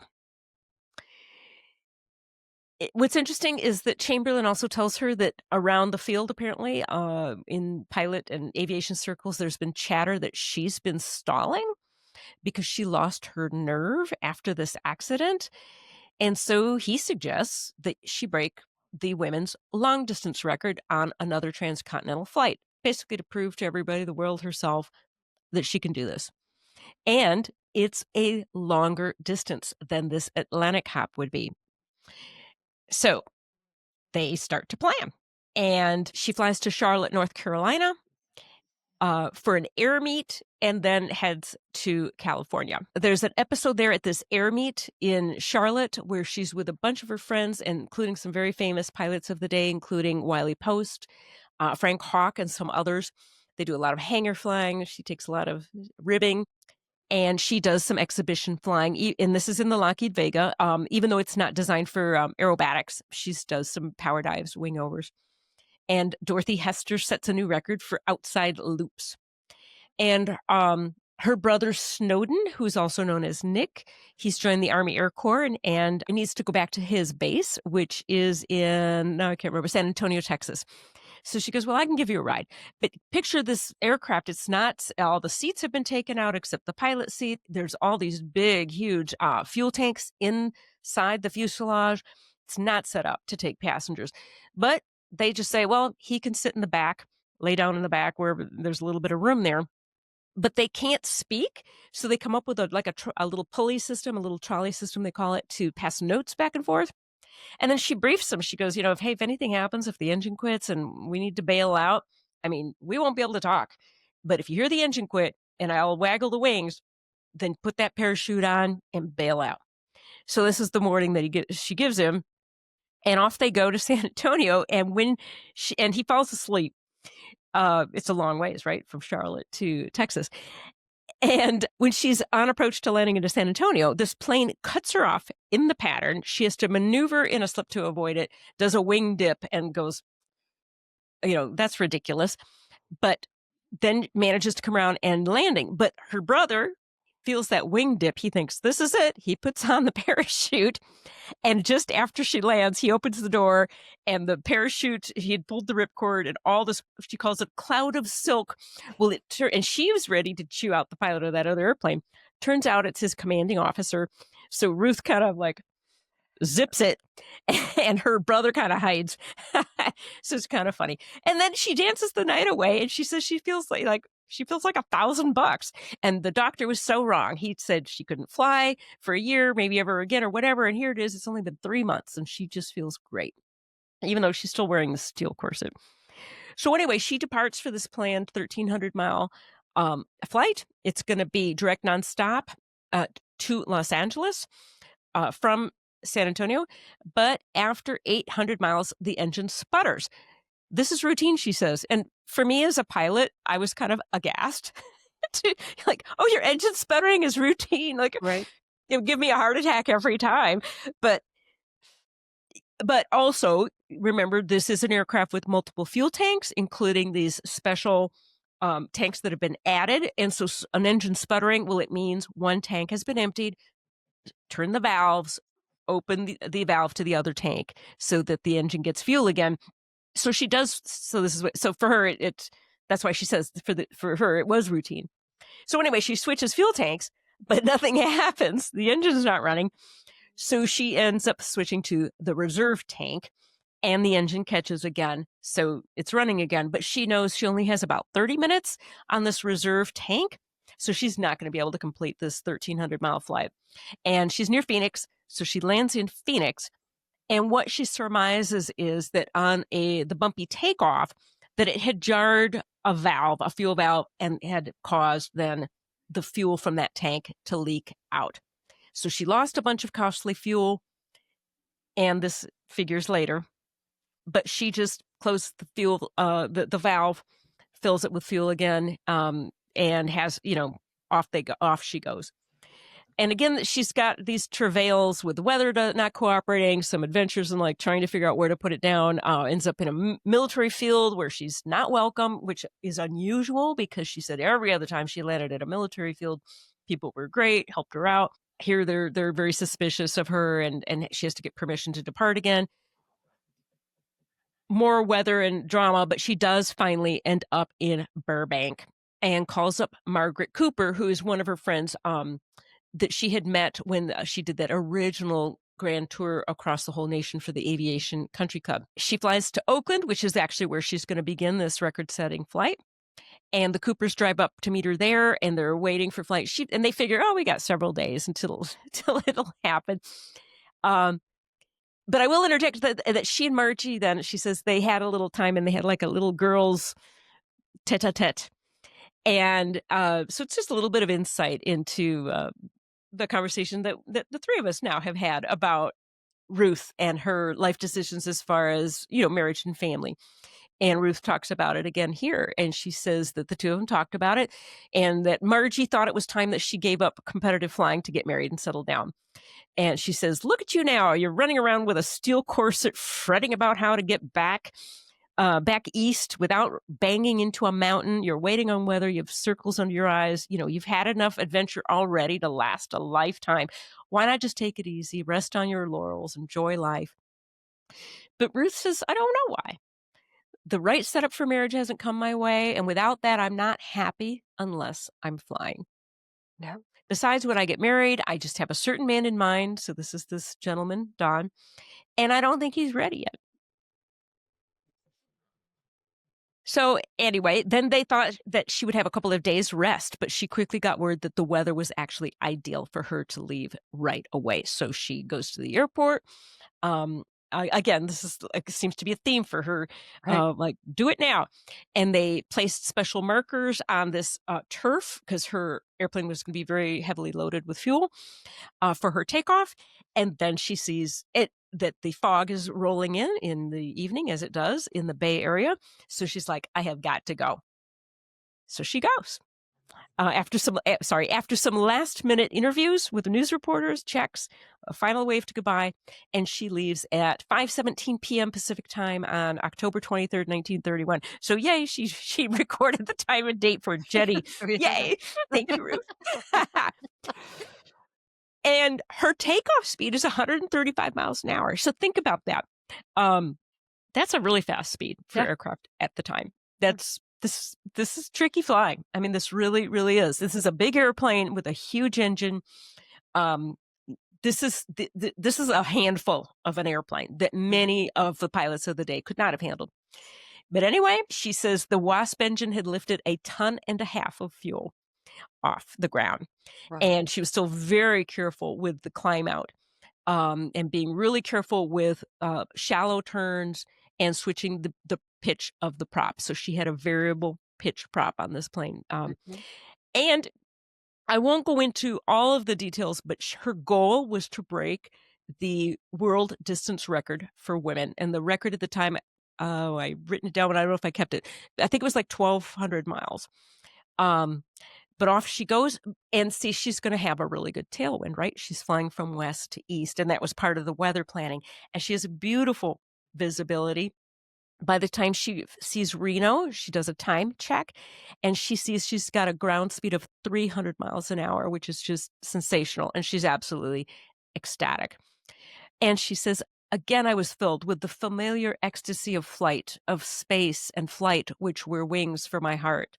I was soaring on top of the world with the sky, the moon, and the stars as celestial company. Who would trade all this for anything? And then the engine sputtered. But she switched fuel tanks and kept going. She has a couple of instances where she flies up very high, has one time when she starts reeling, and again, from undoubtedly hypoxia. Her thermos bottle with coffee rolls under a rudder pedal, which is literally life-threatening. Right? Yeah. If it's going to block that rudder pedal. So she works to try and figure out how to get rid of it. And she cannot lean over to get it because she's wearing this steel corset. And finally, she puts the plane in a steep bank to get the thermos to roll out again. She gets sleepy. She dozes. She gets hypoxic. She climbs, she descends. But again, she talks about the majesty of the flight engulfed me. There's the resplendent Orion shining alike on China and Utah. There was the dazzling path of the Milky Way, countless millions of swirling celestial bodies, each traveling through space at speeds unimaginably greater than mine. Yet all were held in order as part of the infinite universe, disciplined by an almighty power. Far as I was above Earth, I was still held by its gravity, hurling with it through the infinity of space, even as I sped forward at the puny speed of 300 miles an hour. What would it be like to break through the atmospheric barrier and swing free into the limitless space, at one with the swirling spheres? Maybe someday man would find out. Maybe I would someday. That's not the first time, by the way, that she mentions her Space. aspiration to go into space, and it's not the Yes. last. Yeah. So there's a little foreshadowing here. Yeah. And again, we'll get to it towards the end. Yeah. So she's humming along. Daybreak, she realizes the wind has shifted. She somehow missed her checkpoints over Chicago and Cleveland. She doesn't know where she is. She finds a river, follows it. Turns out it's Louisville, Kentucky. So she'd covered nearly 2,000 miles, but she's been flown off course, and she realizes, you know what? I've broken the women's distance record. I'm kind of done here. She tells herself, okay, Ruth, you can come down now. So, chapter 12, some flyers never die. She As hard she as they lands, try. she lands in Louisville, and someone asks her how she landed with with oil on her windscreen. She apparently didn't even hardly notice. And anyway, she did manage a respectable landing. But she has been up in the air, I forget now how much time, I mean, hours and hours. And she has waves of weakness, nausea, the nerves, her back ached, her bones ached. And she does not actually physically feel well until a masseuse comes with hot towels on her spine to have her muscles let go. And then she falls asleep and wakes up to headlines. She has broken the women's distance record with a broken back. So she is lauded for that amazing feat. And I want to just mention that the person who was the record holder at the time was Maurice Bastille, who is a French woman who her memoir is one that I did a call out in the Aviatrix book club and invited my French readers if they would please read this book for me. So I just thought that was interesting to see the intersection there. Neat. Yeah. And also, that's a theme through these years where a woman sets a record, another woman breaks it and exceeds it again and again. In Bastille's book, she talks about Eleanor Smith and the record that she broke. So it's all this back and forth with these women. they trade being the record holder again and again. Yeah. But she did fly 1,950 miles, 500 miles longer than the prior record. So. She says Akita, her airplane, had proved her airworthiness for long-distance flights, and so had I. A few cracked vertebrae weren't going to stop me. And by cinching this record, I had become the first pilot in history to establish marks in 3 different maximum international categories: altitude, speed, and distance, while flying the same Lockheed airplane. So that is a real mark of achievement for her. Absolutely. And she's just jubilant. She says, this is one of the high points of my life. She'd been told she couldn't fly for a year, if ever. And here, 3 months later, she's done this tremendous flight. So the next day she gets up. There's her beautiful airplane. It's been refueled and restocked. She's ready to go. And she's just, going to fly back home. And as she buckles in, a mechanic asks her, hey, don't fasten your seatbelt yet, because we just had a woman pilot flying here about a month ago. And her plane backfired, and we almost couldn't get her out before it caught fire and almost killed her. And so Ruth says, no, my WASP engine behaves like a lady. So she starts up, starts taxiing out, and then the stick jerks. She's like, that's weird. Well, it turns out she finds out later, the mechanic had run up and grabbed the elevator and waggled it to signal to her. But anyway, as soon as she noticed the stick doing that, the cockpit filled with smoke, and she's scrambling without being able to see it. She's trying to turn off the mag switches to shut down the engine.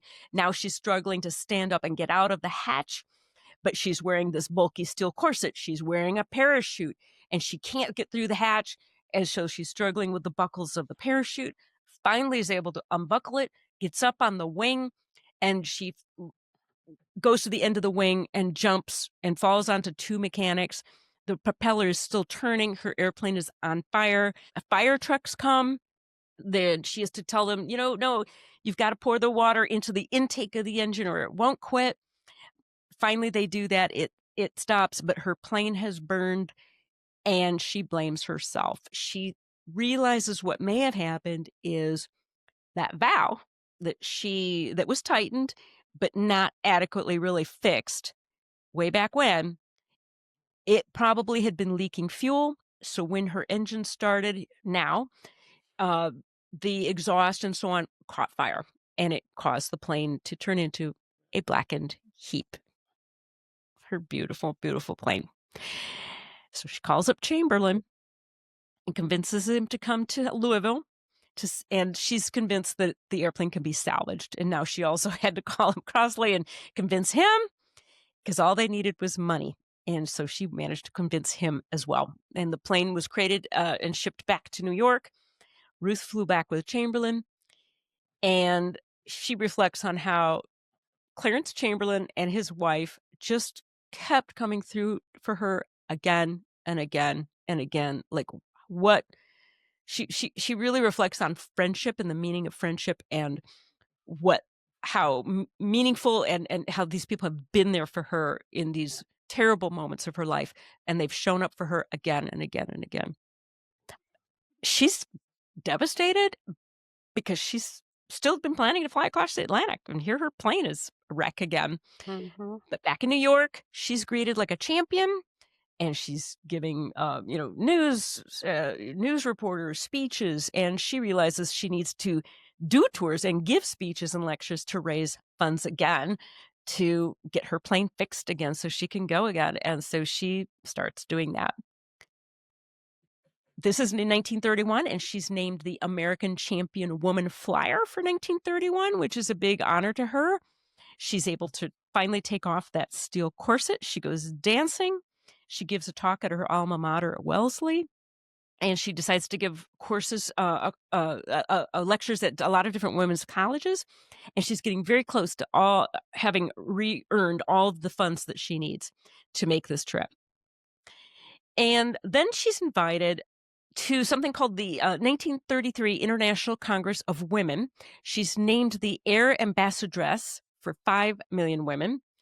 And they want her to collect 100,000 signatures on a petition for the betterment of international relations. Now, that sounds very abstract, but this is something that's very near and dear to Ruth's heart ever since her air tour. And it's also part of her spirituality and, being a Quaker about peace and world peace, basically.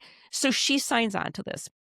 And she does talk about she flies in an amphibian to give a send-off to a certain figure and is flying with Harry Rogers and her original flight instructor. And it is the last time she sees him. A month later, he dies in a plane crash. Yeah. Work continues on Akita. She has almost the amount of funds that she needs. And Chamberlain even has a conversation with with Crossley, the aircraft owner, to chip in another $1,000. And she's flying Chamberlain's diesel-powered Lockheed. I have to tell you, this is the first time I've heard about a diesel-powered aircraft. Me too. It just sounds like the most horrible thing. It vibrates, it sends out smoke, which everybody thinks then it's on fire. It's not on fire. It places these horrible odors through the whole aircraft that permeate everything, including all your clothes. And it's just sounds like the most difficult airplane. But anyway, she flies around. She goes to these teas and luncheons and everything. And she returns to New York, where everything and the modifications then on Akita again are being made for her next attempt to fly across the Atlantic. And she meets with Amelia in Rye, New York to discuss ocean flying. And she says she knows that Amelia was planning a flight herself, but she didn't know any of the details, if Amelia was going to fly over the North Atlantic or South Atlantic or anything. And she just says very philosophically, now, again, she's written this decades later, she says, whoever's ready first will go first. And she says that Amelia says to her, You know, Ruth, I always feel that you have to take some chances on long distance flights, so I don't bother to go into all the possible accidents that might happen. I just don't think about crack ups. Very fatalistic and a different perspective than Ruth seems to have, where Ruth just had this whole laundry list of emergency equipment and she trained herself on all this equipment. Yeah. 2 days later, right when Ruth's plane is almost ready, Amelia Earhart flies across the Atlantic. Solo beats her to it. She finds out with the headlines in the paper. I mean, what do we think about this timeline? Do you think that Ruth's telling of this is accurate, that they literally had lunch 2 days before and then Amelia magically is off and no mention? Like, really? No, in her writing, she says one day about this time, Amelia Earhart had lunch with me. So for me, that leaves the time frame a little open, I that it agree. wasn't one day and then Earhart left the next. But But it she may says 2 mornings later. So here's something I wanna point out from a Yeah. very recent book. I Yeah. I'm holding up another book. So the book I'm holding up is The Aviator and the Showman, Amelia Earhart, George Putnam, and the Marriage That Made an American Icon by Lori Gwen Shapiro. And It's this an came astounding book. I have not read it yet. It's going to be on the reading list for the book club next year. However, well, let I me tell will you let me please tell you why do I'm 'cause bringing this up. yeah, Okay. well, I can So imagine why you're you yeah. have to read this book. No, Okay. it's of course, Okay. of So course. this was published this year, Yes. 2025. Yeah, yeah. And what you find out, and it's heavily researched, okay? It's written by a journalist who did a lot of research and including many source material that was not available quite a while back when other biographies were written about Amelia Earhart. And Amelia Earhart comes out pretty good in this book. George Putnam does not. So that's the summary. Okay. Yeah. Here's the thing. It talks so the author does not talk very much about Ruth Nichols, but she does talk about Eleanor Smith, Mhm. and there are several instances where Amelia Earhart and or George Putnam meet with Eleanor Smith deliberately to try to milk information from Eleanor to find Right. out what she's Well, up to. we read that in Eleanor's book. Yeah, Okay. that was blatantly obvious in Eleanor's book. Yeah. So maybe that's what this was. No, I know. That's what I'm asking. That's what I'm saying. Maybe Interesting. this little Yeah, like, oh, let's talk about ocean flying. exactly. And Amelia was finding out how close was Ruth? How close Right. was Ruth? Right.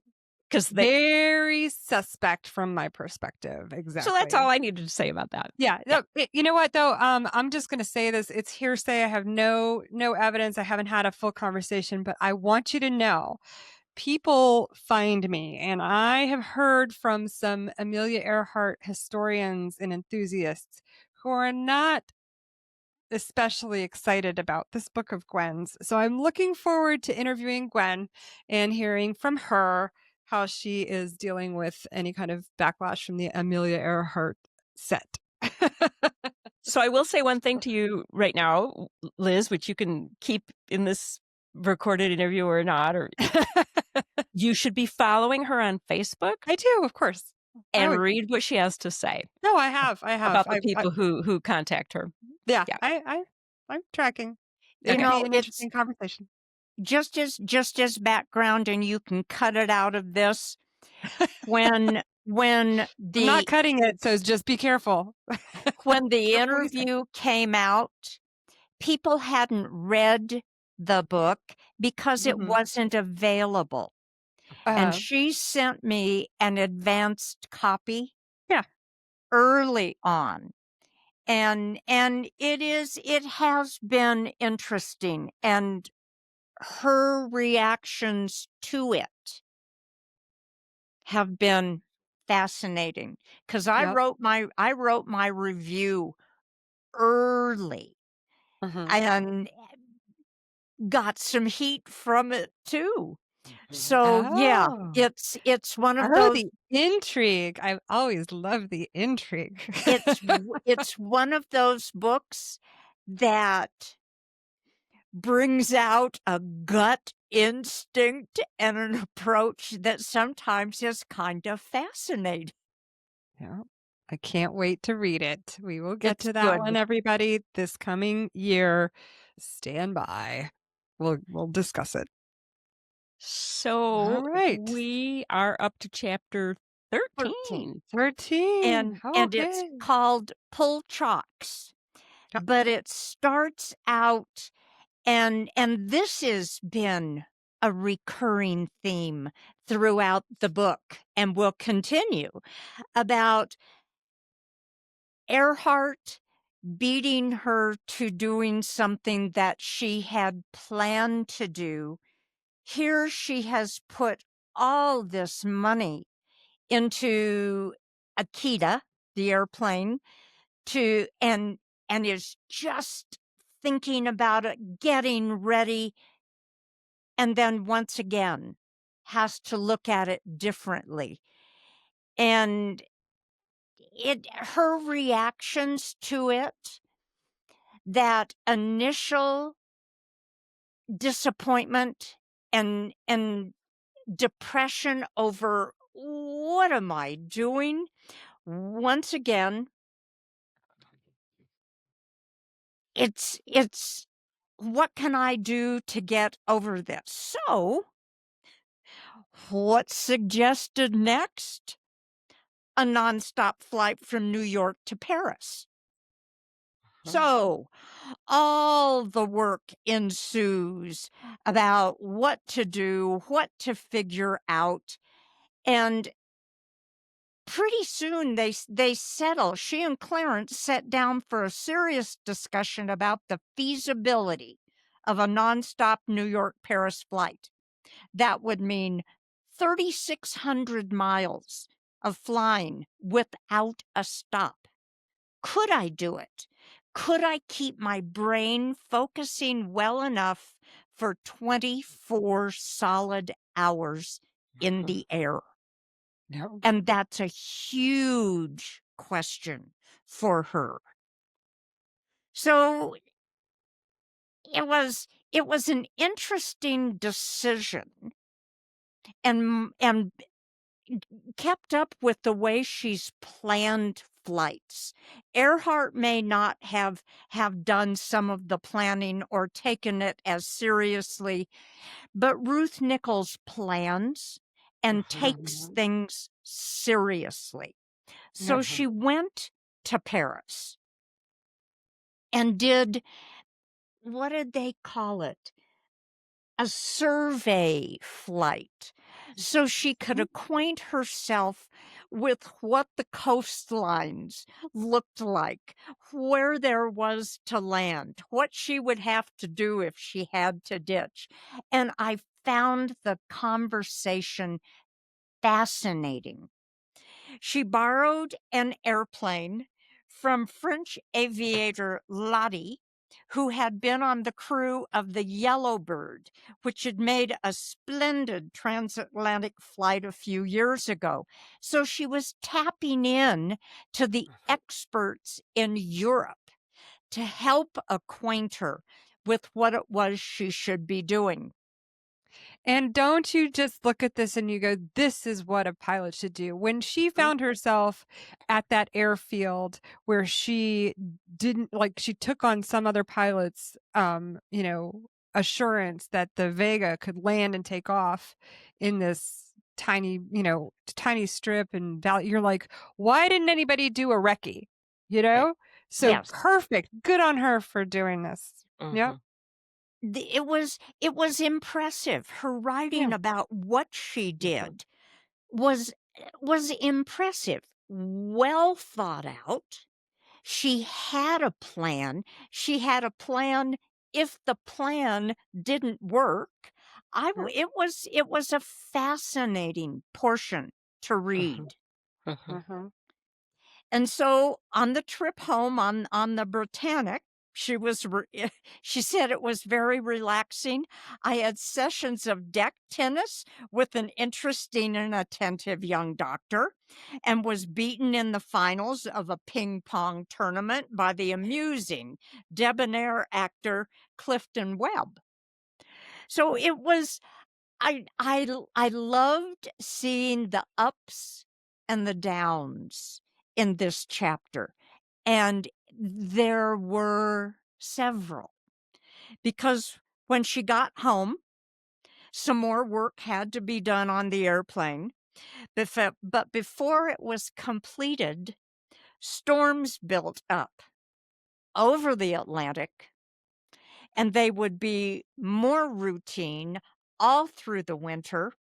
And so the long planned Atlantic flight once more would have to be postponed until spring. So here she has gone through spending money on the airplane, going to Europe to do all this planning, and once again has to take a deep breath and postpone. I cannot imagine the emotional ups and downs of that whole thing. So, what was the next idea?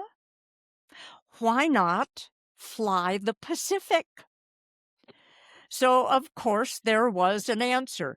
It was agreed I would do a west-east flight from Honolulu to San Francisco, with the Japanese currently ensuring temperate weather.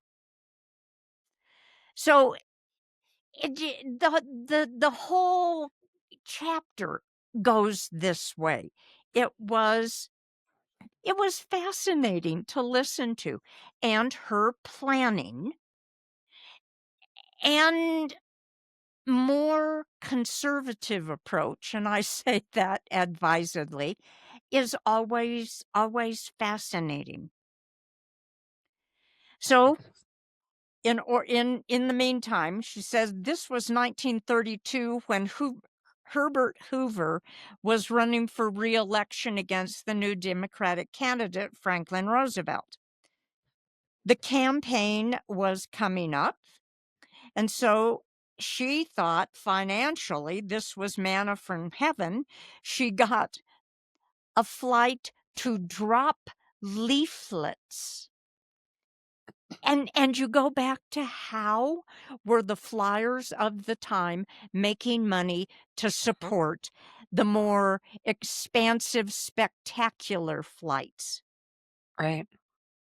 So it was arranged that she would attempt a nonstop record from New York to Los Angeles. One more first, dropping campaign literature along the way. This one, it leaves me giggling through this whole thing. There is always a way to make a first. Aerial propaganda. This is true. I'm trying to figure out where I am. There is I don't have the page number, but I think we're on 216, 217. She crashes again. Yeah, she crashes again. I mean, spoiler alert. Yeah, right. You know, Oh, what happens next? Oh, she breaks the record. she breaks she crashes. the airplane. She crashes, like but she walks away. One or the other. All right. Yeah, we're on 216. The runway was wet in pre-dawn mist. Yeah. Yeah. It's one more where that your eye rolls by the page, and there's one that says, "Holy cow, that was Clarence standing beside me, hands in his pockets, eyes fixed on the wreckage." One more thing. She says, "I felt a little like a mother gazing at a beloved child who had been nursed through measles, whooping cough, and chickenpox, only to fall out of a tree and break its neck." So that is a great quote. It is a great quote. Once again, the airplane is down. So it so ended my thoughts of a flight this year.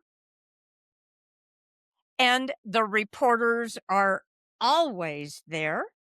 I had to summon my last remnants of willpower to answer their questions. Somehow I managed to grin as I said, "Injured? Not a bit. Nothing can hurt an old hand like me." So, once again, she walks away. Yeah. Chapter 14 is called Blind Flying. And she's having to come to grips with where the airplane is, where she is, what the plans are. And she said pioneer flyers were not exactly average humans. That puts it mildly. Right. This is a fact I have discovered through long observation of what makes a certain type of frontier-breaking pilot tick. You could take away his job, his money, his security, and the shirt off his back, take away his backers and his plane, but you can't clip the wings off his heart. Aw. And that's what guides her. So she was asked to help with the dedication of the monument at Kitty Hawk. And one of the officials said, the best speech, or the shortest, it often happens that way, was by Miss Ruth Nichols, whose few well-chosen words showed true appreciation for the magnificence of the historic occasion. She was thrilled, and it showed. No other speaker had her background or knowledge and experience in flying, and she seemed to convey to the audience the high impress of the achievement. She says the even greater inspiration of the unveiling was the opportunity to meet and talk with Orville Wright, a small white-haired gentleman with a quick step and a gentle manner. I loved that part of it. She once again survives, and not Yeah. only survives, but thrives. And I think she has found a way to do that through the years that continues. So Absolutely. she is playing the game of going places, doing things, giving speeches. And there is a picture of her, and I don't know how well it shows, her and Earhart, Yep.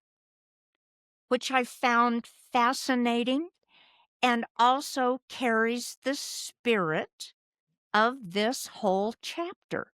She survives, she thrives, she puts one foot in front of another and goes on.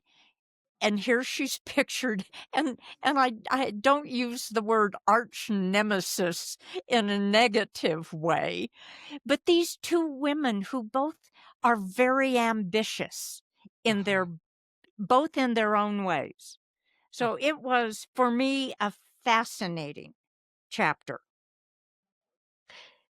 Are you going to mention her claim of being the first woman airline pilot? Because I did have commentary on that.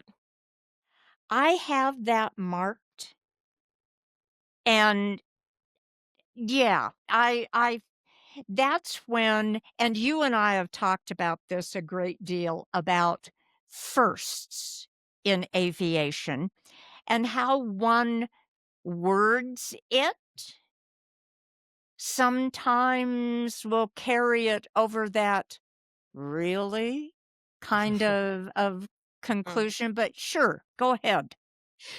Well, she claims to be the first woman airline pilot because her buddy Clarence Chamberlain has launched an airline called the New York and New England Airways.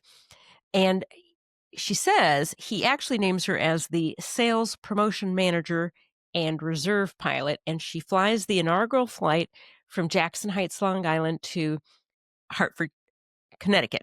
And she gives the date, 29 December 1932. So I'm a member of the International Society of Women Airline Pilots, known as ISA, and they don't recognize Ruth Nichols as the first woman airline pilot. They recognize Helen Ritchie, another plug for the book about Helen Ritchie called Right. Propeller Annie. And the reason, this is my reasoning now, because I can't speak for the organization, but I do respect their decision. And this is the reasoning that I went through for me is what would be a definition of the first woman pilot for an airline. And this is what I came up with. Is it scheduled air service, not charter? Were you hired to be a pilot, not primarily to do promotion and PR? Is your name on the pilot seniority list or roster? Are you scheduled to fly as a pilot, just like all the other pilots are scheduled to fly? Not just flying a little bit in cruise flight. Are you paid as a pilot like the other pilots? So that's some markers that I came up with, and ISA does mention that. Well, hang on, because the ISA does mention there's other women who claim to be early or first women airline pilots, but very similarly to Ruth, it's more promotional. One time, or they flew for just like a week back and forth, and they weren't really hired to be pilots the way Helen Ritchie was in 1934, 2 years later. Helen Ritchie was hired as a publicity stunt, though. So she was supposed to be brushed aside 2 months later. She was on the roster. She was paid as a pilot, but she was not accepted into the pilot union. And there's a couple different interpretations of that, because actually it sounded like the airline did hire her to be a pilot, and then later they, under pressure, said, well, it was a publicity stunt. But anyway, well, what we're going to do, we are going to do Helen Ritchie's book, because Helen Ritchie have to do that another time. An incredible, like, she is going to feature in the history that I'm doing, and you know that I have very limited space on the page to highlight individual achievements, but Helen Ritchie takes us through several eras. So like several chapters. Right. So we're definitely going to be talking about her. But I also wanted to mention, since you're digging in on this, is that, and I don't have the name or the date in front of me, but there was also a Lufthansa pilot early on. Or a woman who flew a few flights for Lufthansa. Again, so what is it? Yeah. What is it? How do we parse these questions, and who gets to decide? And I respect ISA 21. And that's the absolutely. thing is, I just decided it's an organization, which means it was a group of actual women airline pilots who made that decision. Correct, from that. But based on what information they had at the time, too. So that's true too. Yeah. Anyway. That was my little aside about that claim of Ruth's. No, I'm glad you brought that up. Yeah. Yep. Well, in this chapter, she and Amelia were both invited to enter the Bendix.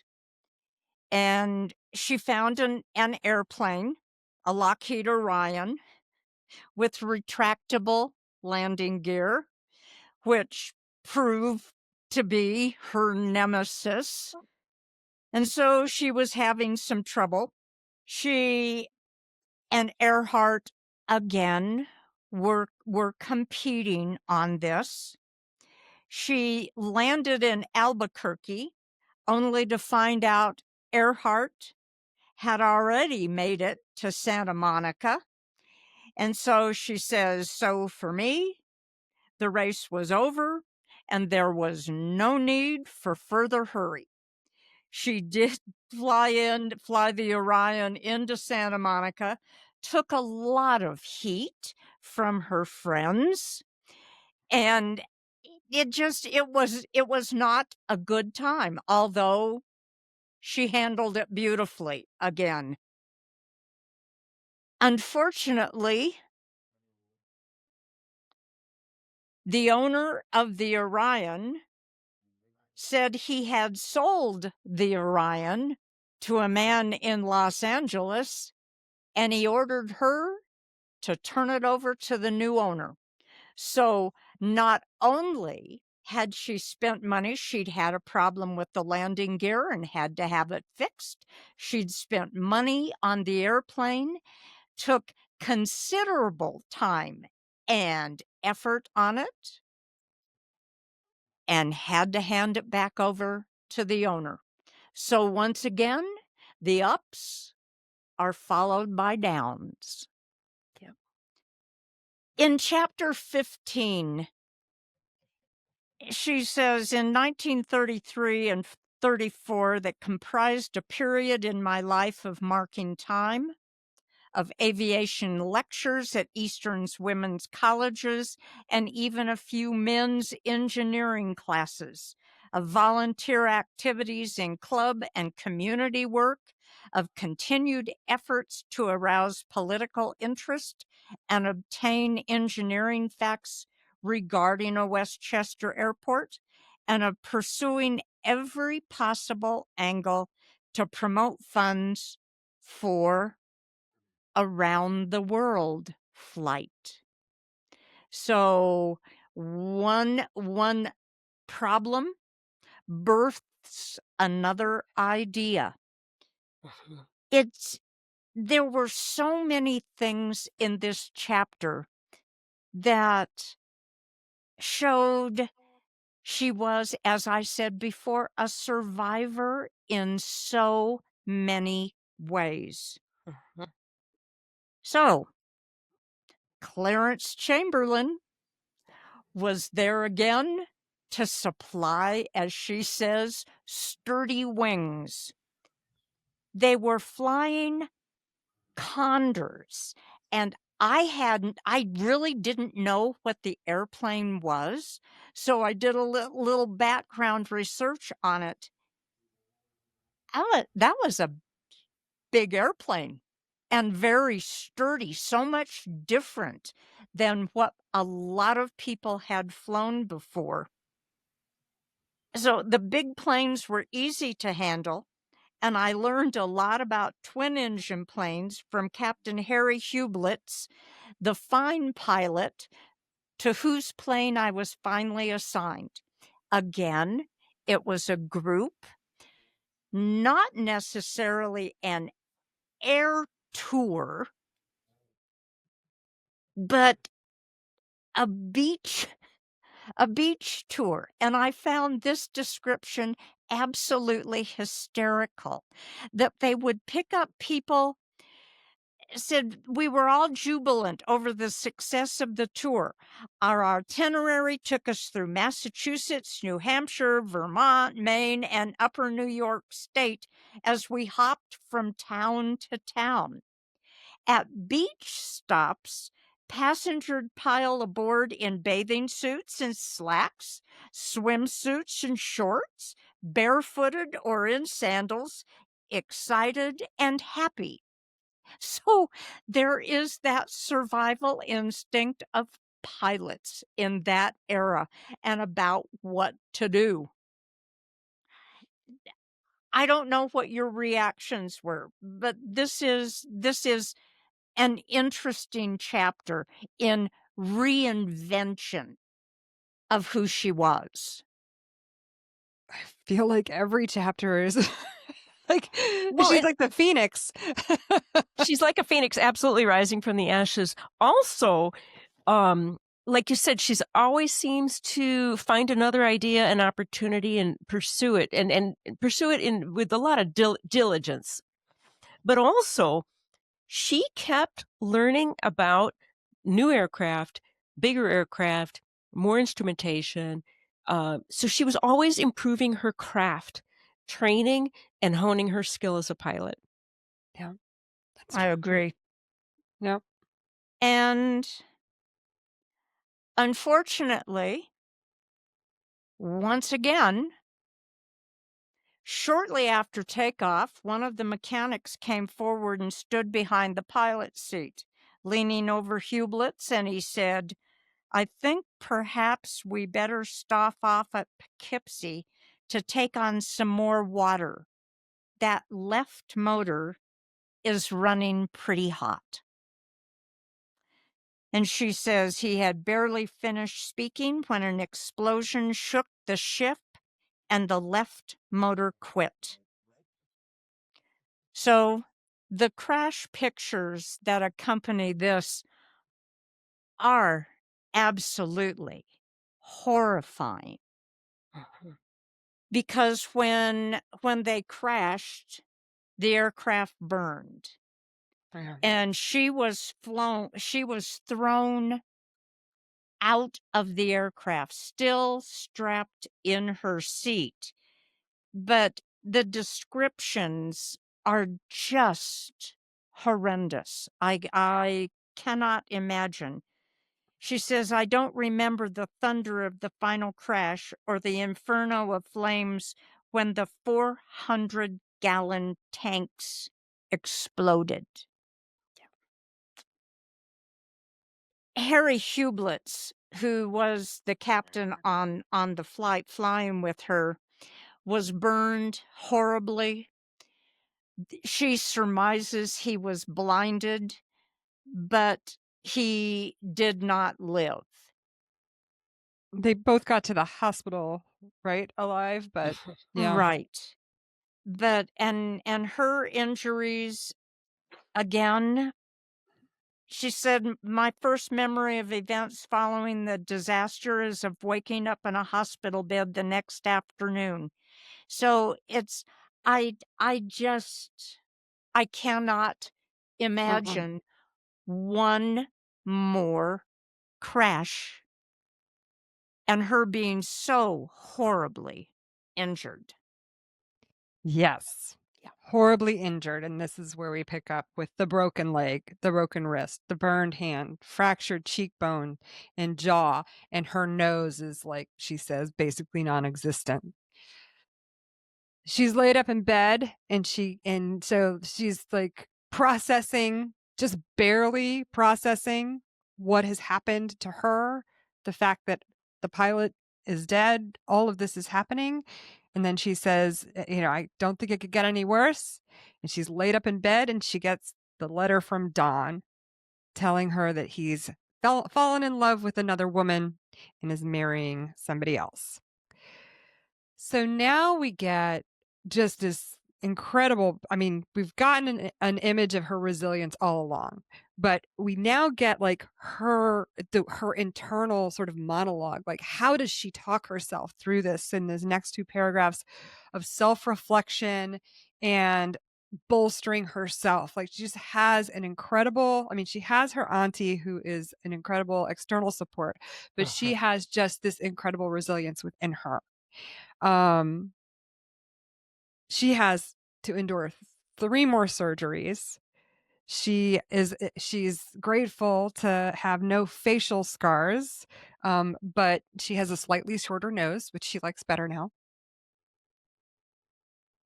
At some point, she wants to go home and convalesce at home, and she's stuck in this hospital far away from home, and it's going to be a tremendous, exhausting ordeal to try to get home in a car. And so she is asking for an aircraft.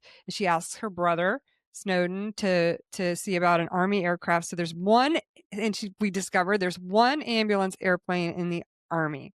And this gets her wheels turning. She was like, there should be more of this. This is a need. Why is there only one aircraft? And this is going to come into play later on. This inspiration that she feels in this moment. One of the things that I get a little confused about in this chapter is that there are some dates that are incorrect, because the crash happened in 1935. And then she talks about the Bendix she talks about the Bendix in the chapter as the 1937, but it was the 1936. So just to orient us with dates. So the crash happened in 1935 in, I want to say, September or October of 1935. Yeah. And so during her convalescence, she considers the limitations, like she's going through all of this reflection. She's stuck in bed for months. She's she's thinking about her religion and faith and kind of questioning the limitations of the Quaker faith to deal with modern society. She reads a lot of philosophy and just kind of draws strength from these things that she's reading and considering. 6 months after the crash, she finally gets to go up in an aircraft again. She goes up in a Stinson with her friend Spinny Leach, and that, like, restores her hope. It refreshes her and gives her a sense of, direction. She's and then she's subsequently invited to officiate the Bendix, which is the one famously in which Louise Thaden wins. But in the chapter, I got confused because she kept referring to it as 1937, and it was definitely 1936. And she gets her dates sorted out. And this may have been an editing issue with the book. Who knows? So she officiates and she supports Laura Ingalls. She sees this, other pilot, Laura Ingalls, who's kind of a little harried, getting in late. She's got to do a lot of stuff. She's kind of up all night trying to get her plane ready to do the race. And one of her co-officials comes over to Ruth and is like, "Hey, I think we ought to call it. Like, it's going to be no bueno for publicity for aviation or for women if she has an incident."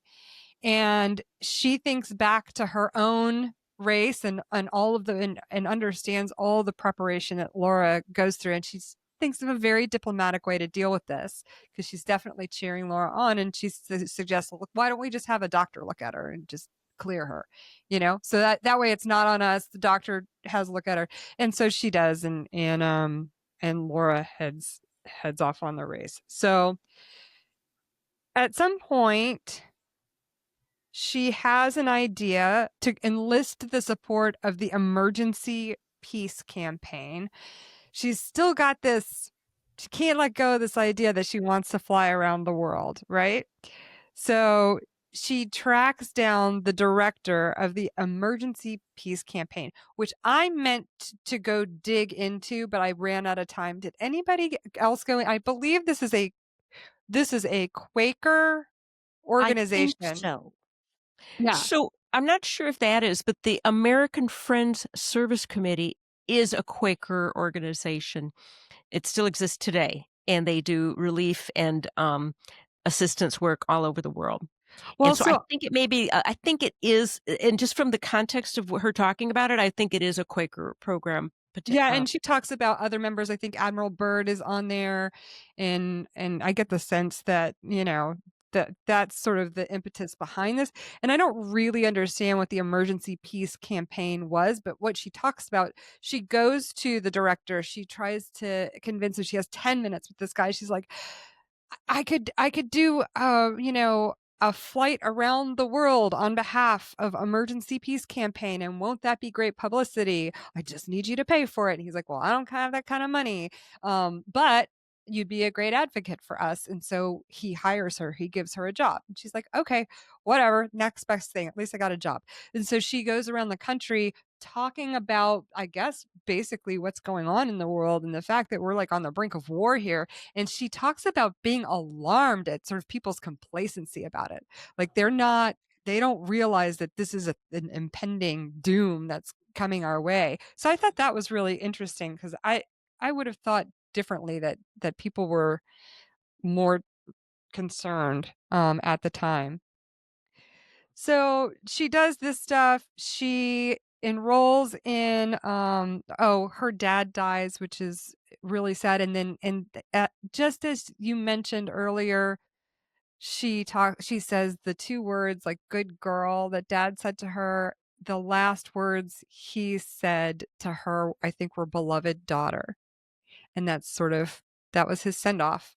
Yeah. So she doesn't dwell too long on that, but we know that that's a significant emotional event for her.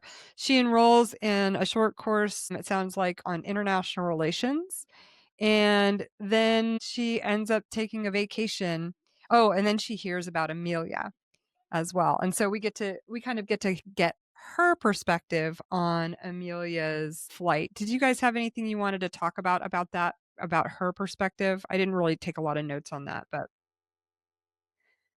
It's once again one of those very direct approaches to it.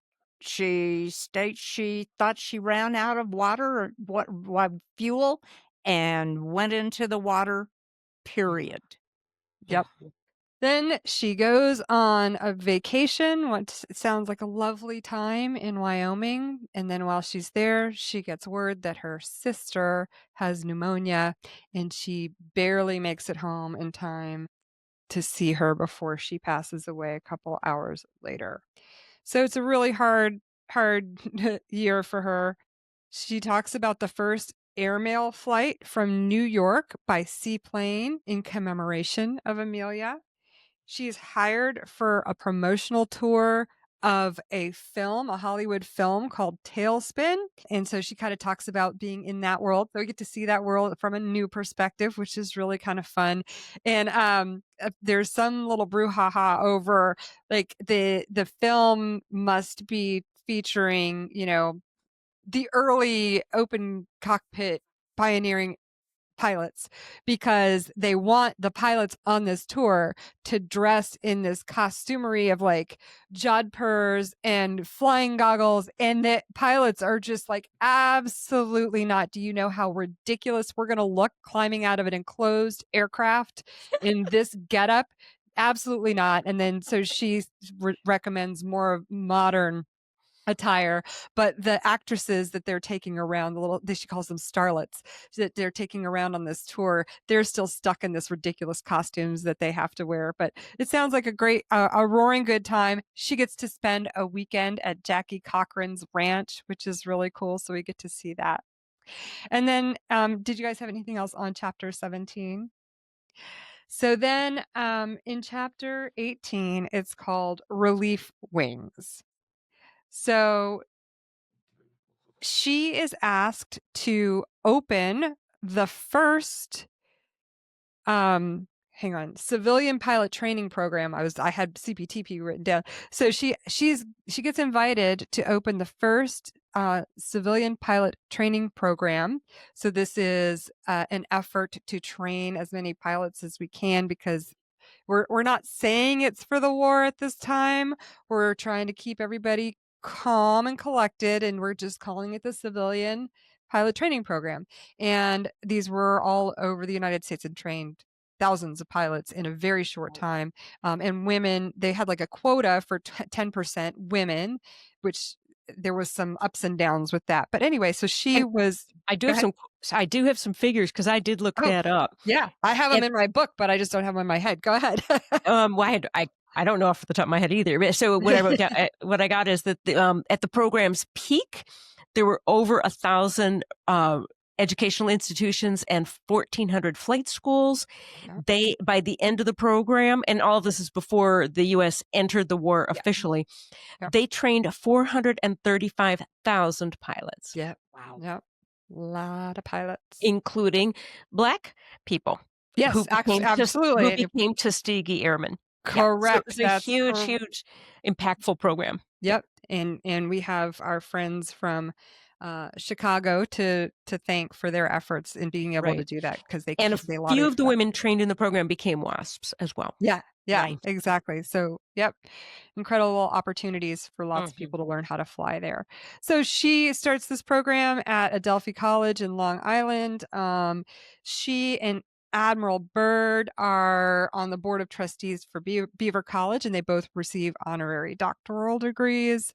And then in 1940, on 27 May, she announces relief wings at the National Aeronautic Association meeting. So this is her brainchild to, create a network of aircraft that can be used as sort of ambulance or relief, right? So disaster relief kind of thing. She's got the Civil Aeronautics Association, I think is what it was called, the CAA, and AOPA. involved in this, which I thought was really interesting and cool. Yeah. And they do this series of emergency and disaster demonstrations and exercises that are reminiscent of the things that I did in my career. So I thought that was really fun to read. They did a hurricane relief exercise in Greenport, Rhode Island. Oh, sorry, in New York, I think. A hurricane relief demo there. And then in Greenport, Rhode Island, they did a maritime nope. So let me get it straight again. Hurricane relief was in Greenport, Rhode Island. Maritime rescue was in Gloucester, Mass. So I just thought that was really cool. And those were a huge success, and they learned a lot from them. And the major donors for this organization were from all of the airlines at the time, the big airlines that were in existence. But they have a small kitty to get this thing going, but it's definitely not enough to be sustaining or to build it out. And so I think she says that they're like down to $80 in the bank account. And then this woman walks into the office. Her name is Li Yaqing. And apparently she is, according to Ruth in the book, China's most famous pilot. I know nothing about Li Yaqing. And so now I'm going to be off on a friggin', rabbit hunt search for this. Me too, because I had never heard of her either. Maybe she's in that book that you have that's in Chinese that we need somebody to read. Yes. There you go. All of the answers I'm looking for are in that one book. It's possible. What would I do if I didn't know that you had that book? You would leave me alone. I know. I've been nagging her for months about this. So Li Yaqing comes in and she's like, I got an idea. We need money. Let's go down to Miami. I got friends there. And they're like, we only have $80. She's like, it's fine. We could stay at my friend's hotel. We'll eat Chinese food at my friend's Chinese restaurants. We'll be fine. We'll have parties and whatever. And she does it. She takes them down there. This is going to be a 2-week trip. They go down. They have all of these fabulous parties. Somebody suggests they do like a fundraising dinner. They raise $10,000 and that 2-week trip turns into a 5-month trip. They set up Relief Wings. So this network that they're trying to set up and enlist everybody in, they set up Relief Wings in 6 cities. She's honored by the General Federation of Women's Clubs. And then just as all of this is coming together and they go back home to rest, we declare war. So now we're in the war. And what happens with Relief Wings, because, there's no real civilian flying allowed to happen at this point. So it ends up being brought under the Civil Air Patrol, which I thought was fascinating. And that brings us to, now we have 3 chapters left, and we divided those in between us. So Jenny, I think you're 18? I'm next. Yep. Yeah. So chapter 19, Wings Around the World. And so we kind of skip over the war a little bit. She's living at home. She's got her mother and her auntie in the big house and her brother who is in service at the Air Force. They decide to sell the house and move to a rented cottage. She keeps flying. She renews her flight instructor rating. She attains the multi-engine rating. She learned new navigation and instrument techniques. And she has dreams and plans to be the first woman pilot to circumnavigate the world and on a humanitarian mission. So it's a marriage of her 2 most important things that are near and dear to her heart. Through a series of coincidental introductions, she becomes a special volunteer correspondent for the United Nations International Children's Emergency Fund, known as UNICEF.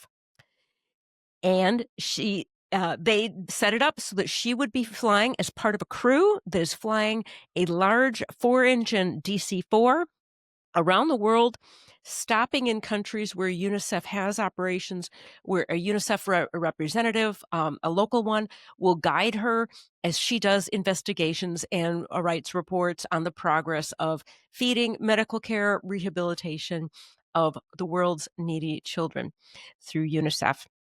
This is absolutely the culmination of her life's desire and her training.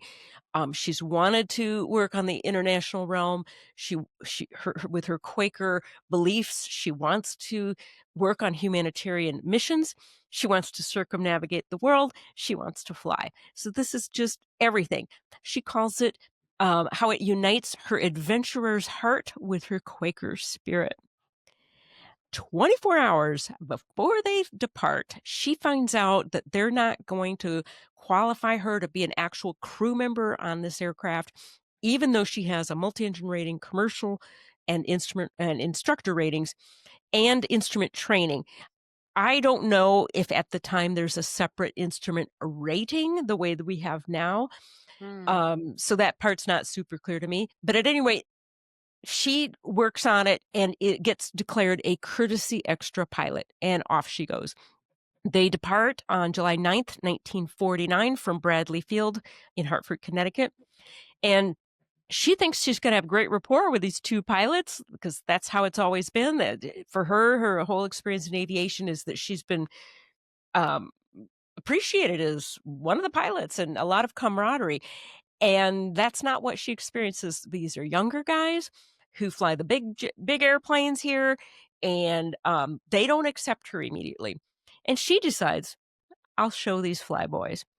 So, and she's grateful to be there at all, but she is very diligent in when it's her time to go up and relieve somebody on the flight deck.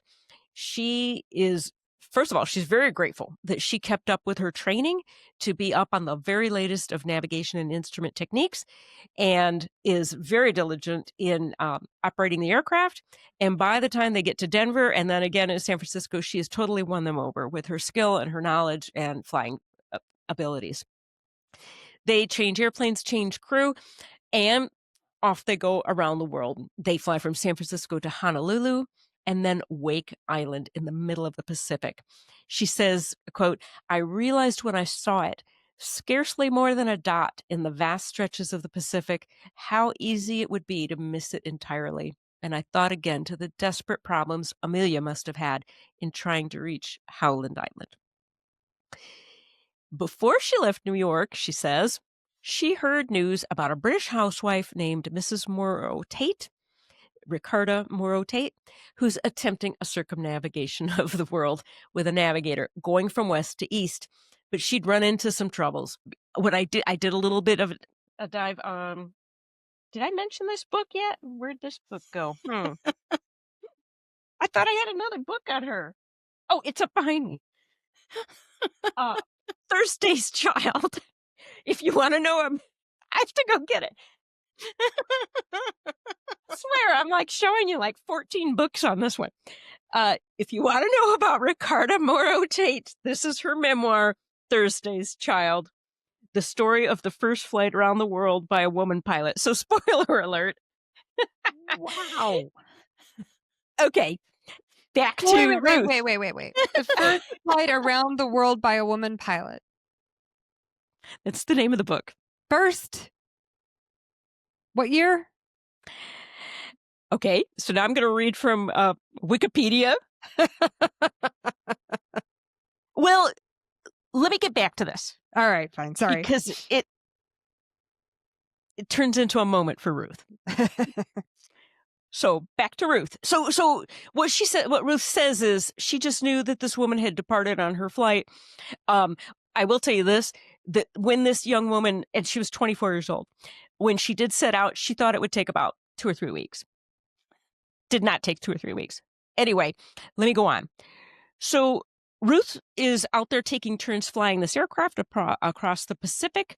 They go to Tokyo. They go to Bangkok. She meets the Princess of Thailand, and they go to fly through a monsoon, torrential rains. There's no landmarks over Burma, which Burma now being Myanmar. A pilot comes back and tells everybody, look out the window, and they see the gorgeous white Taj Mahal from the air. Land in New Delhi. They meet Prime Minister Nehru. Now, this is in 1949. India had only gained independence from British rule 2 years prior in 1947.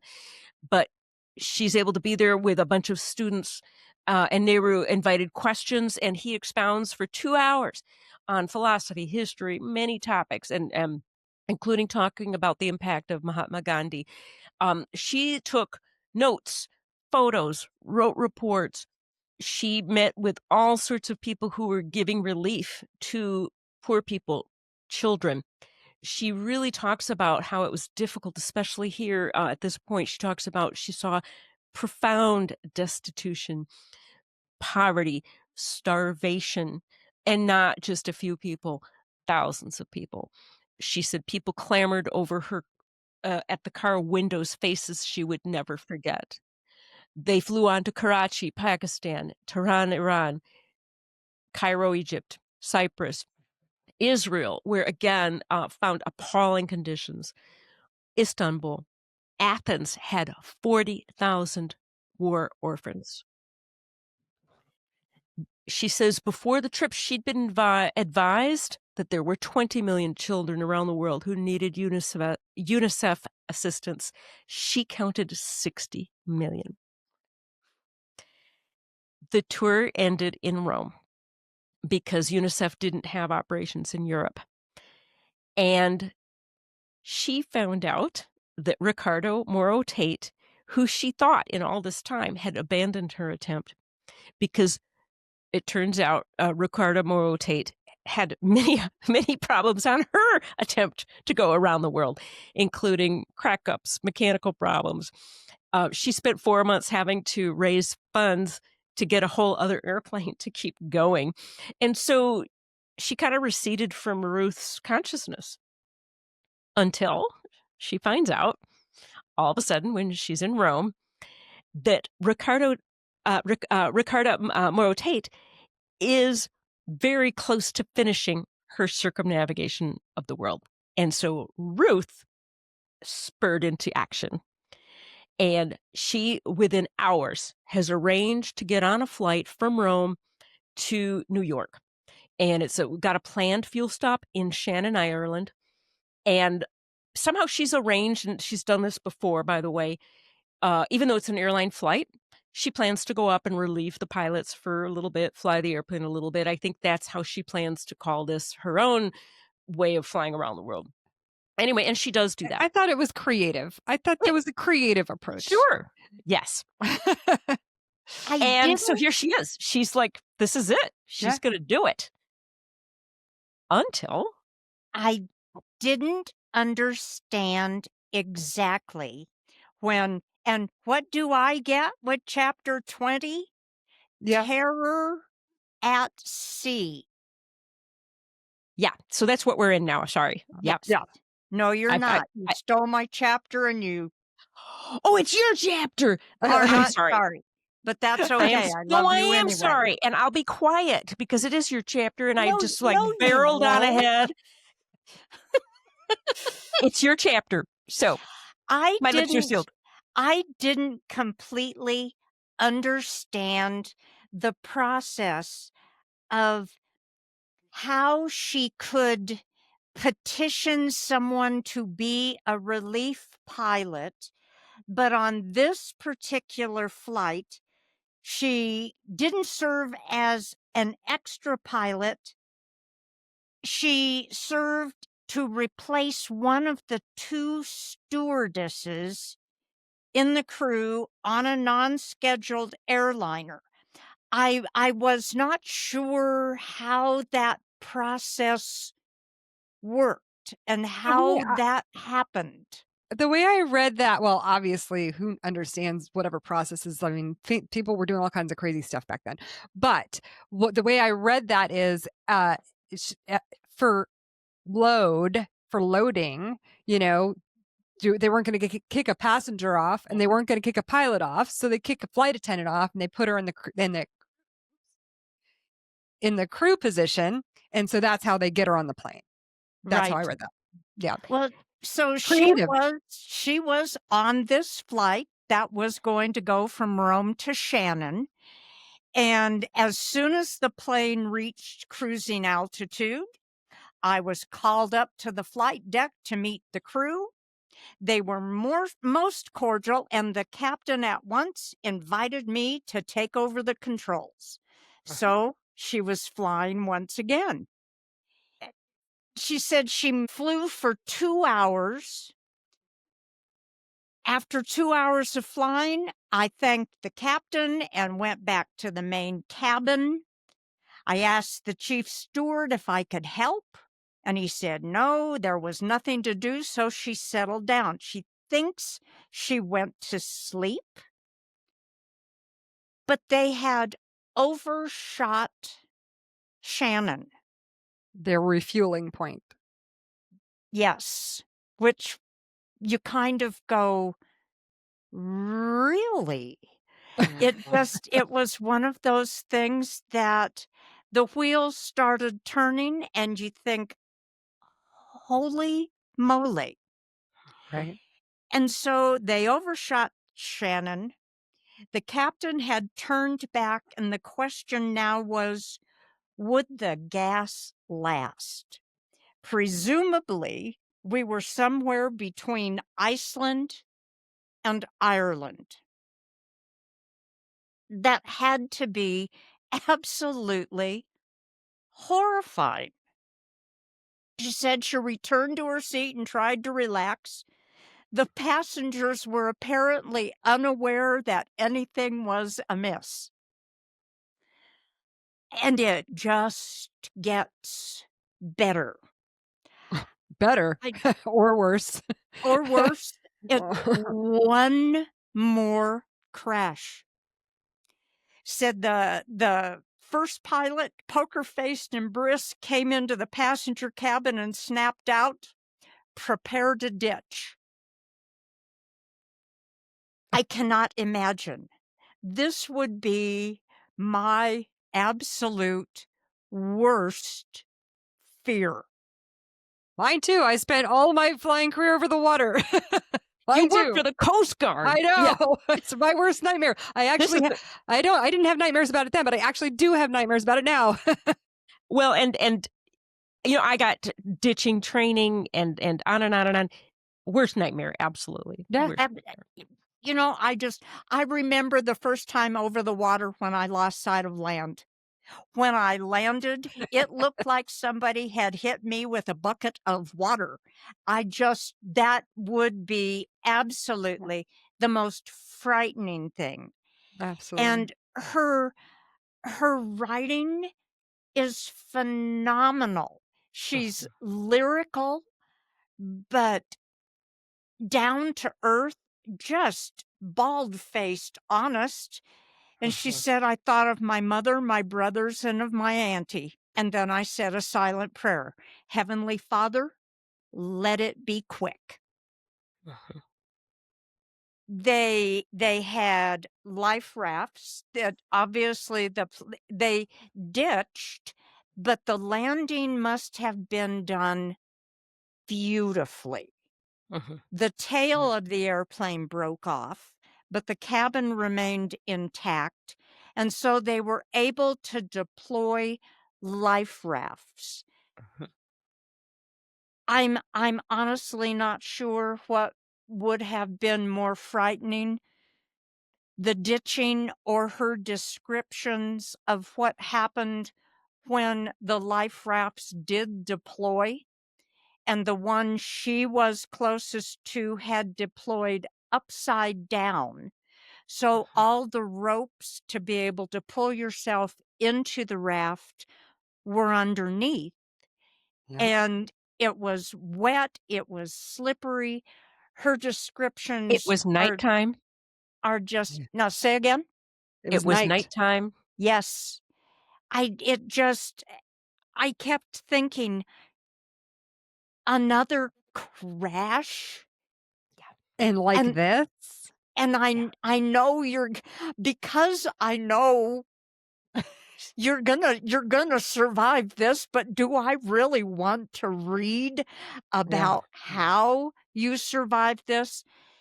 Yeah. It truly was one of the most beautifully written, horrifying chapters of a book that I've ever read. And One of I my said, go ahead. yeah, One of my favorite lines is, "This was one plane crash from which I emerged uninjured. I counted my blessings." yes.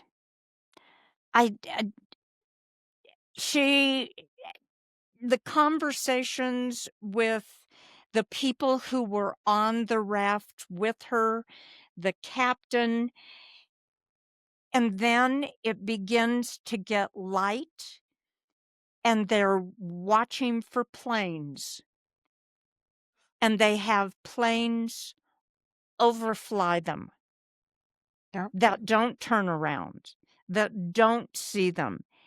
And she mentions the number, and I 12. don't. How 12. often it's on 303. How often can hope come back to life? I can tell you. 12 times. 12 times a plane passed over us. 12 times it flew away. Then the 13th. No, it was the 12th flying low, coming back, wagging its wings, then flying on. And I've been in that plane searching for people. I've been in the helicopter going back and forth, thinking about what a person in the water is experiencing, and hoping that they see us and that gives them hope, and then hoping that we're going to see them. Yeah. They were picked up by a trawler. Yep.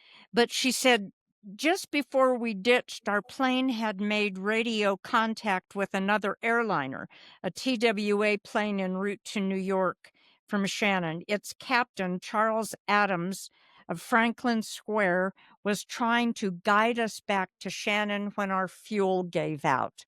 So there had been things going on in the cockpit that Mhm. they were not aware of at the time. Yeah. She does say, so an old dream had been at last realized, and with all the direction and purpose of my life, all the adventures, all the yearnings and conflicts, all the ups and downs had tempered my spirit for new frontiers to come. And that's what she said after she learned that Mrs. Morrow Tate had completed her globe circling flight the next day after they landed on August 19th. Yep. So Ruth landed in New York on August 19th, completing her round the world trip, and Ricarda Morrow Tate finished it August 18th, the day before. Yes. Again, And Ruth a day late and $1 short. Again. there is a passage on page 306 where she talks about growing up versus how to grow. No one really wants to grow up any more than did Peter Pan. But either like Topsy or by long struggle, we finally do. In the process, we learn the need to sever parental domination as well as the omnipotence of childhood, where every desire is felt to be a need which can be demanded, and where, if the demand is deprived or frustrated, there seems to be a cause for anger, conscious or otherwise, which is often displayed in seeking power and domination. However, to grow, we must also feel vitally important to at least one person or to a cause. And we must feel that at least such a person or a cause wants us to assume responsibility for our own safety as well as for their future, even though we may not be otherwise related to each other. Later in her life, and I use that advisedly because she was young. The ability to write something like that and juxtapose growing up and growing was tremendously attention-getting. And then the last paragraph of this chapter, she says, "For to me it seems that all life flies, protons, planes, or people. Even tiny microcosms experience the instinctive or electromagnetic propulsion to dart about freely in the ultimate fulfillment of their functions. This is a good force, signifying the propelling energy and limited freedom that the astral self proposes in its growth and progress toward those higher realms that ultimately merge with the loving all soul. Truly, you must have wings for life, as there is no living without flight. You need but to feel the celestial wings in your heart in order for them to fly you skyward." That said, for me, everything about her. Yep. It's just 100%. beautiful. Well, that brings us to the last chapter, Wings for Tomorrow. She opens it by talking about her old dreams of relief wings again rising to life. So she is now invited to help the Civil Air Patrol. Since the subject of flying ambulance has long been close to my heart, I have found an intense personal satisfaction in this appointment.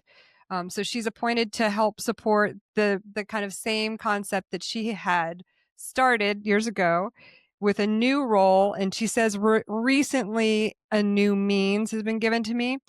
So she wrote this was published in 57. First, Yes. yeah, 57. Yep.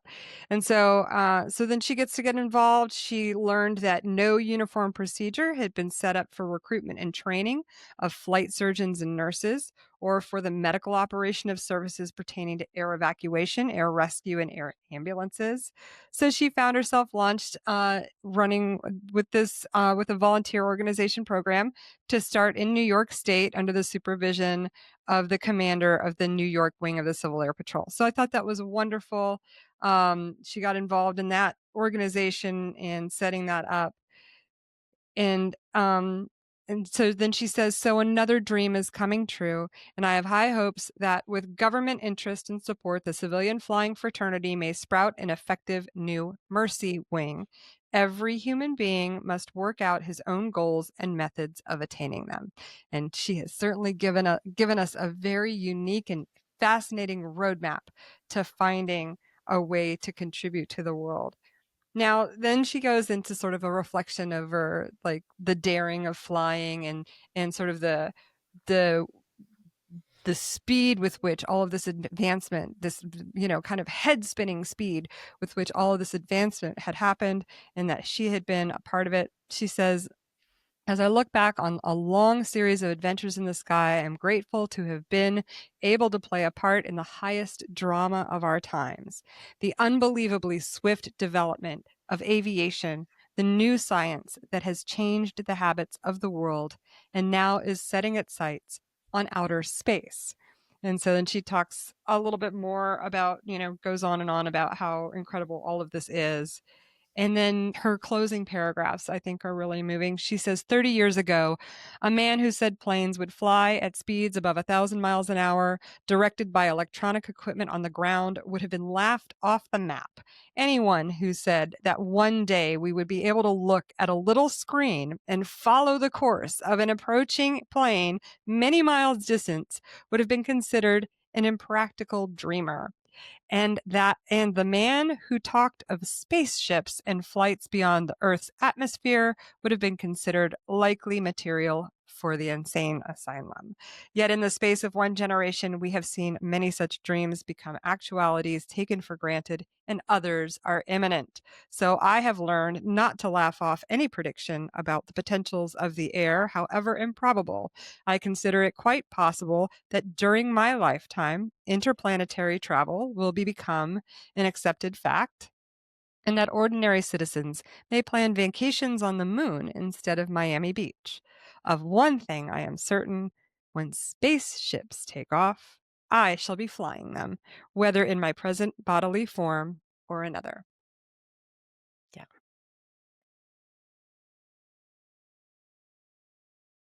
Whew. It's an incredible book. It was much more powerful than I expected it to be. Yeah. Mhm. Yeah. What resilience in the face of just setback after setback, crash after crash, incredible physical pain, injuries, life-threatening injuries, and again, just returns to her goals, her dreams, and gets back in the air and goes and does the next thing. It's just incredible. I mean, What somebody, an objective observer might say it's a little crazy. you know, I mean, how many times did she almost die? But I just, also people say that about pilots, especially at that time anyway. true, true, but not all of them have crashed as many times. And although, like, in the beginning, yes, in the very beginning, yes, but Quite a like, few people did, yeah. I know, but I don't know. Like, I don't know Yeah, if I love flying, I love aviation, but I just don't know that I'd get back on that horse if it kept kicking me off. yeah, I'm just not yeah. sure. Well, so I don't know if you believe in fate, and it's funny because she does mention it just a couple times, but she set all these records, but she is not really remembered very well in the record books, right? Right. Amelia Earhart is remembered, and some of the others are, and so somehow that wasn't her fate, but she also it was so important to her to marry flying with humanitarian efforts, and she did do that, and Yeah. that does seem to be like her life's work, and Yeah. she did accomplish that. Yeah, so Bridges Del Ponte wrote this a smaller sort of anthology of its Florida in pilots in Florida. And so she brings Ruth Nichols in, and that's one of the things she mentioned when I talked to her about her book and her little chapter on Ruth, is just how she found a way to take her Quaker principles Mhm. and kind of weave them into not only her whole life but her ambitions as an aviator. So I thought that was really Yes. interesting. Yeah. Yeah. So the book was published in 1957, Mhm. and we only found out, I don't know when, later, she was physically tested as part of an astronaut testing program, not part of the Mercury 13. And apparently, there were three different efforts of testing women using the astronaut tests, testing their physical capabilities. Three different efforts. One that we know of is the Mercury 13, which there's many books about. Please read about these fascinating women. Yep. Another one was Betty Skelton, and that was a little bit of a PR thing, but okay. But Betty was pretty cool. And then the third was Ruth Nichols, and so it's not in the book. Uh, it's if you want to read a little bit about it, there's a little bit in this book. Again, it's Right Stuff, Wrong Sex, Mhm. America's First Women in the Space Program. And basically, she was brought to Dayton, Ohio, to the Wright Air Development Center. Wright as in Wright brothers. Yep. And she was 58 years old. This is in the fall of 1959. And she underwent a whole lot of tests and apparently did very well. Huh. But again, 58 years old. Yeah. So let's be realistic. She was not truly an astronaut candidate, right?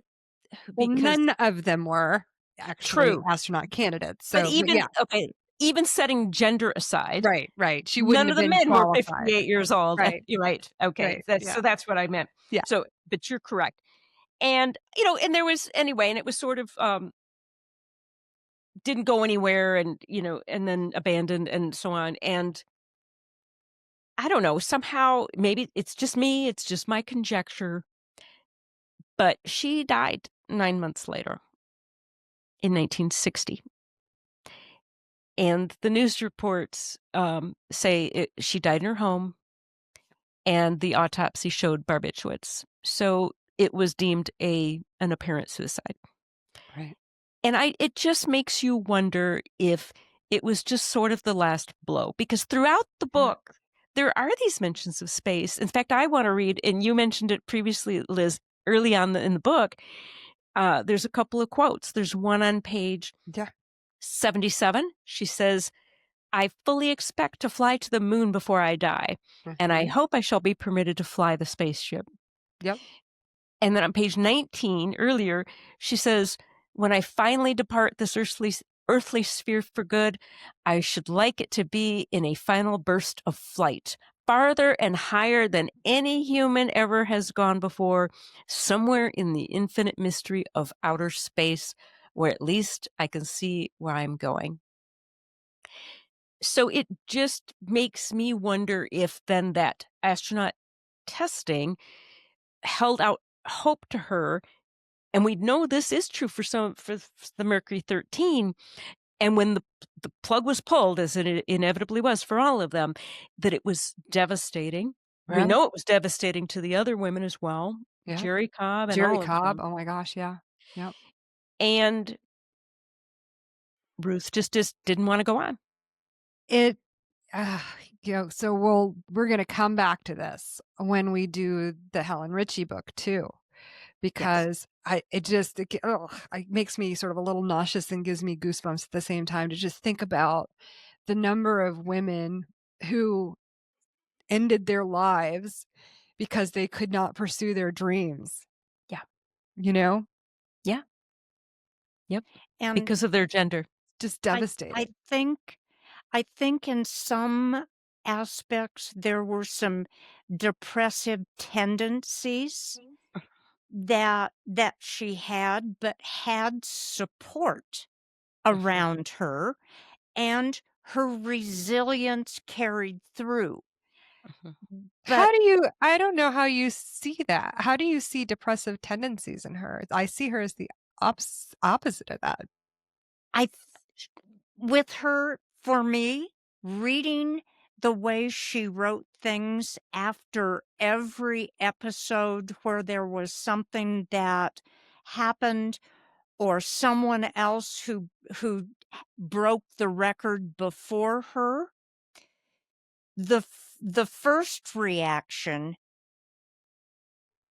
was that it was a burden, an attention getting something, but there was always her aunt there to talk to and bring her back from any ill feeling she had, or there was one paragraph that ended with, "I had darkness in my heart," after someone else had broken a record.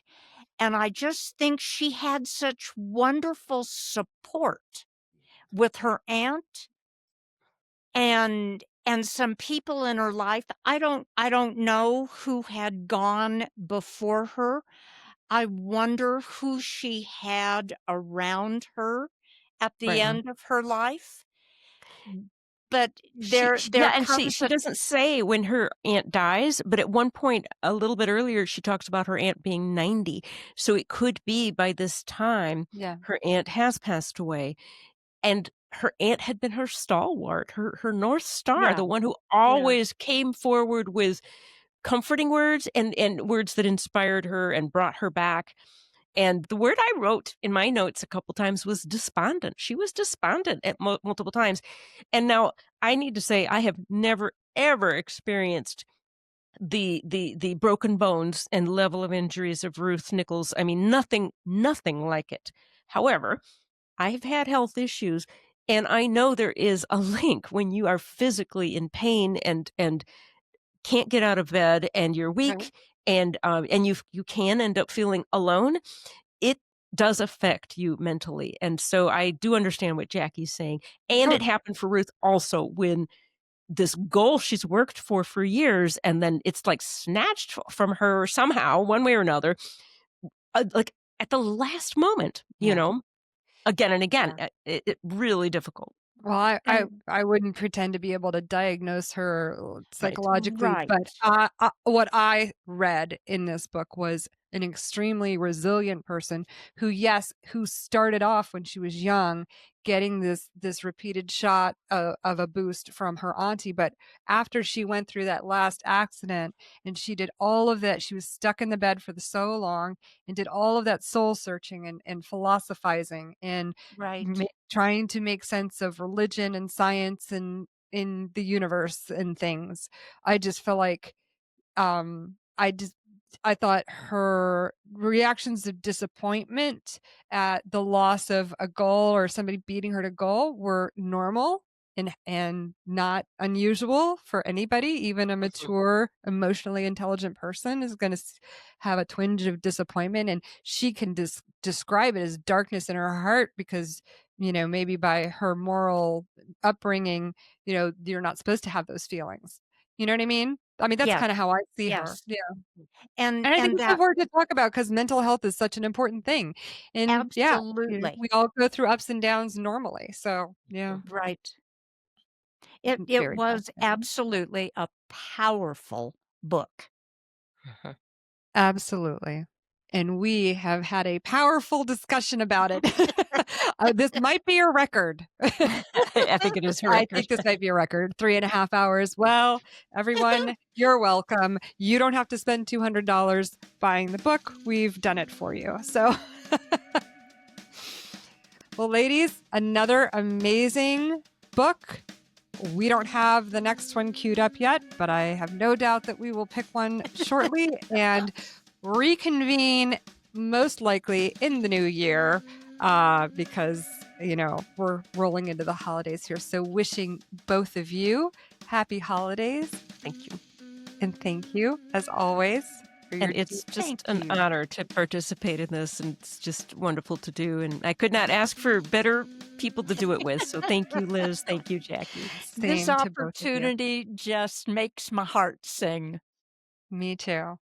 And he